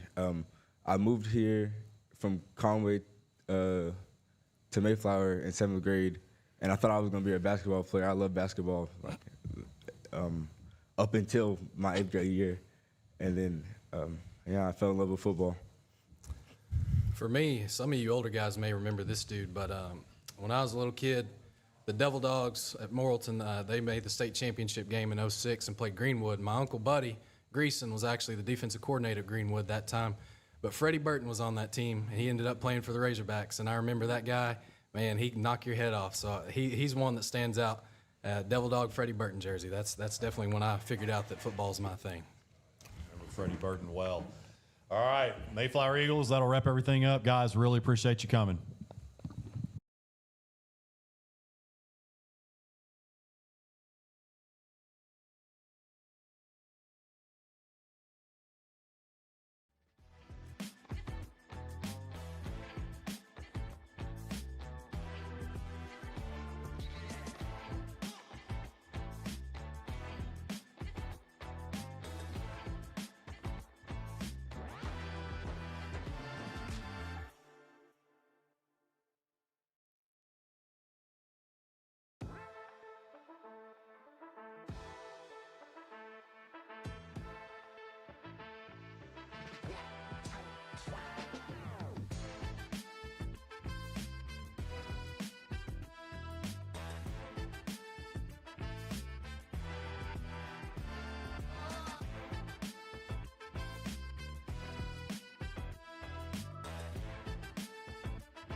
All right, wrapping things up for 2025 Big Miller Fall Media Days is the Poen Indians, led by head coach Vic Barrett. Coach, I will pass it over to you to give your opening statement and introduce who you brought with you. I've got Keith Barrett, our defensive coordinator. Jacob Oden's a senior, plays H-back and linebacker. Here I've got Colt Barrett, he plays quarterback and quarterback. And I've got senior Carter Felty, and he plays inside linebacker and left tackle. Coach, 7 wins last year. Poen, has not had a long history of football. You guys have done a great job. I mean, a couple years ago, you guys made a couple of deep playoff runs and got arguably the best quarterback in 2A this year. Talk about just last year and what you're going to take into this season.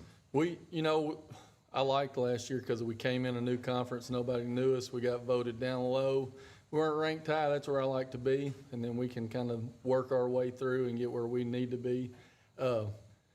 We felt like we left a couple wins out there last year that hurt us in the playoff rankings. But even then, we came back and we played offensively and defensively one of our best games in the playoffs. But we played a tough Bigelow team.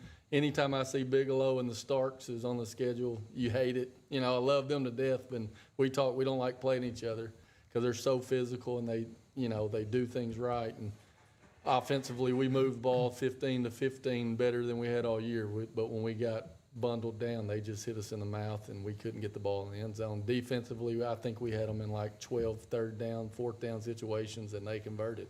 So we just didn't do the things we had to do to win. Looking at this year, got a lot of guys back. We lost some linemen, and we've got some good linemen back, but we need to create some depth so that when we get in those tight games that we can lean on our big guys and stick the ball in the end zone when we have to. A lot of hype around our quarterback.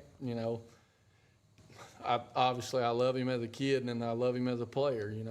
One of the best I've ever coached to play the position. Try not to get emotional. But I'm proud of him. I love the work that he's put in.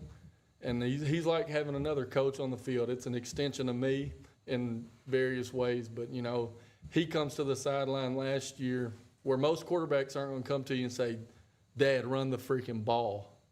They're doing this, and they can't stop us. Run the freaking ball. So we get in our double tight bunch set, and we just smash mouth. And, there's 3 or 4 times through the year where he comes over there and he's like, quit calling pass plays and run the ball. Put it behind our big guys. So he's just a leader, and I think he's developed the respect from his teammates that they know it's not, obviously at some points of his career it's been daddy ball because I'm his daddy and he plays quarterback, but nobody wants to go through the crap that he goes through to play quarterback, living with me and playing for me. So a lot of pressure on him every Friday night, every day in practice to be perfect. So, and he does a great job handling that, and we're going to lean on him. Our receivers are good, solid receivers, and we're going to get the ball out to him, and he's going to be having to throw good balls a lot of plays, a lot of times this year.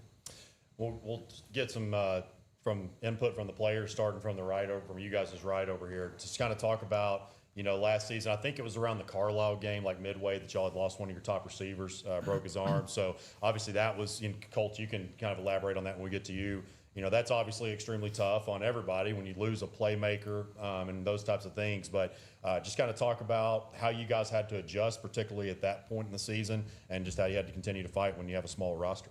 Yeah, no, I definitely think it affected us when we lost Gage because he was one of our main receivers that we would go to because he's just quicker and he's got good hands. But so when we lost him, we just made a quick adjustment because we had Bo Batchelor out there too.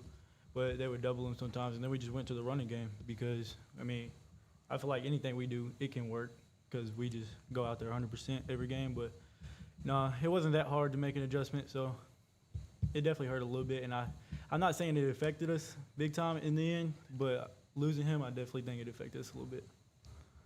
Yeah, I'd have to say something that he's been my guy since my 8th grade year, 7th grade year. So it was weird not throwing him the ball. He's just a guy you always know is going to run the right routes, be in the right spot, and know his timing. We had a sophomore step up really big, had some really big games. Caden Townley, he'll have a big year this year. But yeah, losing Gage, it was tough, but he's back and better than he's ever been for the senior year. Colt kind of wrapped it up. Gage was a great player for us. Caden Townley did step up big, and was it Layton stepped up big for us too?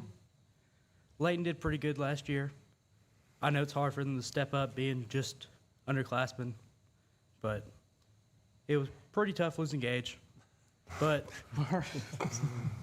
Harness stepped up big, too, in the running game. Harness and Sumo, they leaned on us, so we just did pretty good last year for just running the ball. And we'll talk, of course, a little more offense, but Keith, since you're here, and I know you handle the defensive side, just talk about that unit. You know, I know that a lot of defensive coordinators, I mean, every defensive coordinator, you know, you take a lot of pride in obviously just smashing people, stopping them on offense. I mean, it's kind of, I know it's kind of crazy, you know, you're trying to stop your nephew in practice, but just handling that side of the ball. Talk about that. It definitely is. You know, we're blessed. We get to practice against, in my opinion, one of the best. But these two guys right here, Carter and Jacob, you know, they're fortunate enough that they play the position I coach as well. So they buy into what I want. And like you said, we want to play smash mouth football, and we want to come downhill, and we want to make you throw the football. We're going to stop the run, whatever it takes to stop it. So, you know, like I said, they buy into what I ask. I coach hard, but I love them harder, and they know that from seventh grade, actually from elementary. They know what we expect, and I'm just blessed that, you know, he trusts me to do my job. Now, there's times that we talk and we fix things, but he trusts me ultimately to do what needs to be done, and it's been a blessing, and I'm blessed to coach good kids that play football the way we want them to.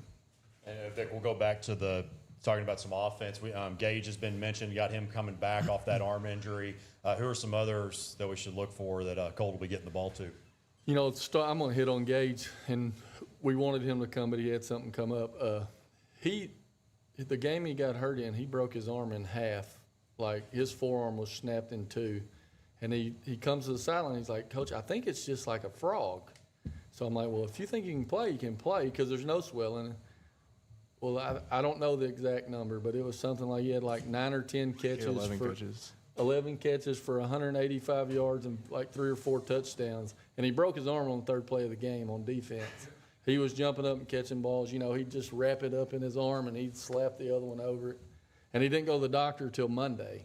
He finally was like, Coach, I think I'm going to go get this checked. I'm like, yeah, I've been telling you might want to. So that's the kind of kids we have at Poe. And I'm not saying they should play with broke arms, but they want to be on the field, and they want to do what it takes to represent Poe, and we got tough guys. I tell people everywhere I go, I'm the luckiest guy in football because I show up, and our kids work hard. I don't have to yell and scream in the weight room or push them. They just push themselves.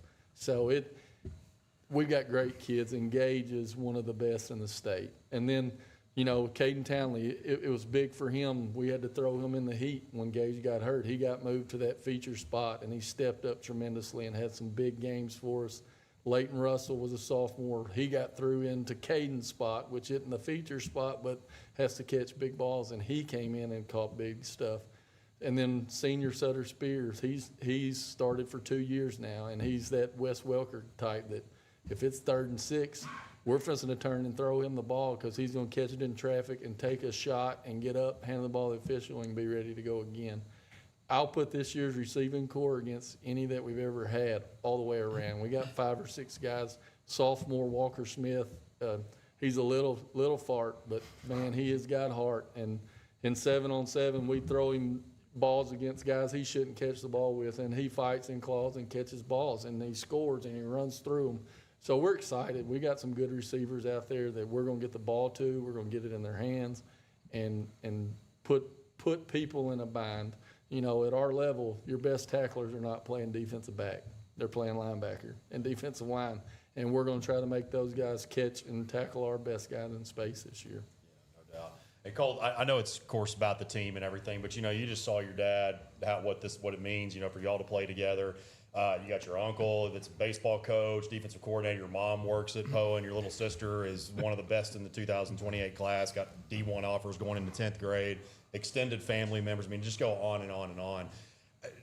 Tell me what that means to you. But also, is there some pressure with? I mean, you seem like a pretty laid back guy. Like, don't let a whole lot get to you. But is there some pressure with that? With all that's involved? I'd say the pressure's not as bad as it was when I was younger. I've gotten better about it now, for sure. When I was little, I put it all on myself. I mean, I had some nights where it was bad, but now I've gotten used to it. I'm like, if you're putting pressure on me, then I'm just going to go play how I like it. And if you don't like it, then you can go somewhere else. So if I'm making him happy and I'm scoring touchdowns against my uncle in practice, then it sounds like a good time to me. So. For sure. And then we'll start from this side for the players here. Just what is something that you felt like maybe struggled with a little bit last year that you worked on a little bit extra hard through the off season? Definitely read my keys. I was way off last year. I'd fill a hole when I wasn't supposed to, dropping the pass when I wasn't supposed to. Just filling my keys this year is what I've been working on. Putting air on the ball. That's probably mine for sure. Because I'd say I have a pretty big arm, so I'm trying to throw missiles at a 20-degree angle. So I'm trying to get the ball in the air a little bit, let our dogs run under it and go get it, and go score. I definitely feel like my form tackling. Last year, I played defensive end, and I feel like I tackled a little too high most of the time, just against bigger guys, because I'm not the biggest guy playing defensive end. So, but now that I moved back to linebacker, I feel like I'm hitting a little lower, and form tackle is better. So. And Keith and Vic, I'll get both of your takes. And players, feel free to chime in too. We talked a lot about the 2A4 conference this week. Obviously, Carlisle was pretty much number one up until they lost in the playoffs all of last year. Went to a state championship a couple years ago. Hazen won that state championship. I mean, it's a gauntlet. I mean, I've said that about a lot of conferences, but I mean, truly it is. And so, Keith, talk about coordinating the defense against it, and then Vic, just head coaching against it, I guess is what I'm getting at. Man, it's brutal. I mean, it really is. It's week in and week out. You've got to bring your best effort. I mean, and the fun thing about 2A football is, what every team's we're gonna do what we do. We're spread. We're gonna run. We're gonna throw the football. People know we're gonna run the football. You know what teams are gonna do. But the beauty of it is, and what makes it fun as the defensive coordinator is, you may line up and see the spread one week. You may see the dead T the next week. You may see the wing T. So it keeps you, as a defensive coordinator, it keeps you energetic and excited. And it's always something new. There's always something new to teach these guys. And like Carter said, we preach, read our keys. And when you see different offenses every week, week in and week out, it's different. Those are the things that you really have to be, and we're really, really fundamentally based, and it just makes it fun. But it is tough because you see some really good athletes. I know Bearden's coming back, and they got some dudes in the backfield. Carlisle's got some dudes. Hazen's got one of the fastest quarterbacks in 2A, without a doubt. The Pinkney kid, he can go, and it number makes 10. I go by the number 10. I'm a numbers guy. I can't remember names. It makes your job fun, and it makes it tough. And I look forward to the challenge every week. So, same. When you're in a conference with traditional powerhouses like Carlisle, Hazen, Bearden, I mean, you're talking about some of the best programs in the state. Throughout the years, it may not be in the last 5, but in the last 20, 25 years. You're playing against some of the powers, and Bearden's a sleeper, but I promise you, Poland's not sleeping on them. They slipped up and beat us last year. That's one we felt like got away from us last year, but they're a good football team. They got 2 skilled kids, 2 backs that can absolutely go, and I'd put them up against anybody in 2A. So just week to week, we're looking. We always are going to run our base, but then we're just looking for ways for us to find small things to give us an advantage. And week to week, it's, we know we're in a dogfight. Once we hit our conference schedule, we're going to be in a dogfight. All right, from left to right, coaches included, what's that one jersey that you remember wearing growing up that kind of started your love for the game of football? It can be NFL, it can be a college, it can be a legend, whoever. What was that one jersey you remember having, putting on, that started your love for the game of football?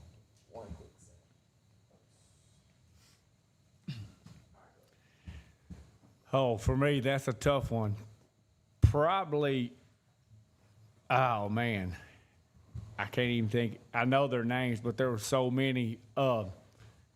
I was blessed to be a football manager for Bill Timmons at Hamburg High School, and those high school guys hung the moon to me. So anybody that wore a jersey back then, but probably number 44, Ramon Manning, was probably one of the biggest influences on me.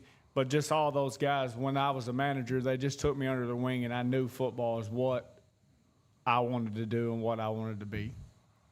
No, mine, it's not no certain player, but it's whenever I moved to Poinsett. So probably my 10th grade year, because I came from Sheridan and I moved to Poinsett. And just coming here is just like a family base here. Like, everybody's with you. Everybody wants to do the same thing. So I think it's just that jersey for me. Kind of same for me as Coach Beard. You know, growing up a coach's kid, my mom coached basketball, but mine was Steve Ray Brown. He played receiver, running back at Hamburg. He wasn't the biggest dude on the field, but he could fly. He played hard. He caught everything thrown at him, and he always had a smile on his face. And growing up, he was number 23 in purple and white, and Steve Ray Brown was mine. Mine was probably, I had my dad's first couple years at Poe, and he had a running back number 18, Hunter Keene, that I got a jersey made, and that was probably, he was probably the player that was like, yeah, I like football. Like, this is what I want to do. I want to be like him. One of the toughest kids there. I think he rushed for 2,300 yards his senior year. Yeah, that was my guy. I don't necessarily have one. I just always grew up playing football with these coaches right here. They've always pushed me hard, so I just loved it. All right, guys, last question of 2025 Big Miller Fall Media Days. You got one game, or maybe one or two, that you feel got away from you that you're looking forward to playing again this year. I've got two. Non-conference, it's always going to be Magnet Cove till they come back in there. You know, we had a tough game against them last year, and that slipped away. Had one post route. If we could get back where our DB just kind of got tangled up, we feel like it's ours. And then the Bearden game, you know, if it could go wrong, it did go wrong. So we want to get those back along with the ones we got last year. I agree. I think Magnet is the one I want, because we've lost to him for the past 2 years I've been to Poen, and it's just always hard losing to a team that you're a rival, basically, and that's just the one I want this year for my senior year. I want to see Bigelow again. I feel like offensively we moved the ball. If the end zone was 90 yards, we would have scored 35 points. So it's just one of those deals. I'd love to see Bigelow again, and I want to beat Magnet. I don't want to graduate without beating them. So I really want to see Bigelow again. Having the 0 on the scoreboard did not sit well with me. So. Ditto. All right, guys, it's a pleasure hosting you for a second year in a row. Really appreciate you coming. All right. Thank y'all for doing it. A properly graded field is not only important for player safety, but also the field's health, and no company in the state matches the exceptional service and dedication like our friends at Athletic Field Service of Arkansas in Sherwood. From servicing all types of natural grass athletic fields that includes aerating, top dressing, and phrase mowing to a variety of residential projects, Jeremy Rice and his crew have you covered. They also offer an extensive list of infield renovation services. Call Jeremy at 501-416-1218. That's 501-416-1218 for your free evaluation, and check them out on Facebook or see what they have to offer online by visiting afsofar.com. Athletic Field Service of Arkansas. We got the dirt on your infield. It's not just a house, you know, it's a home, and it's part of the neighborhood and of course part of the community, and you want to build stuff that they'll take pride in. Well, that's where they're making their memories. Yeah, that's right. That's where they're raising their families. You know, without the bank getting us to that next step, we can't do it. It's nice to be able to call someone at the bank and say, hey, you've worked with us for all these years. This is what we're thinking about doing. Can we pull the trigger on this today? Oh, my stars. It is just so much easier to bank with First Community.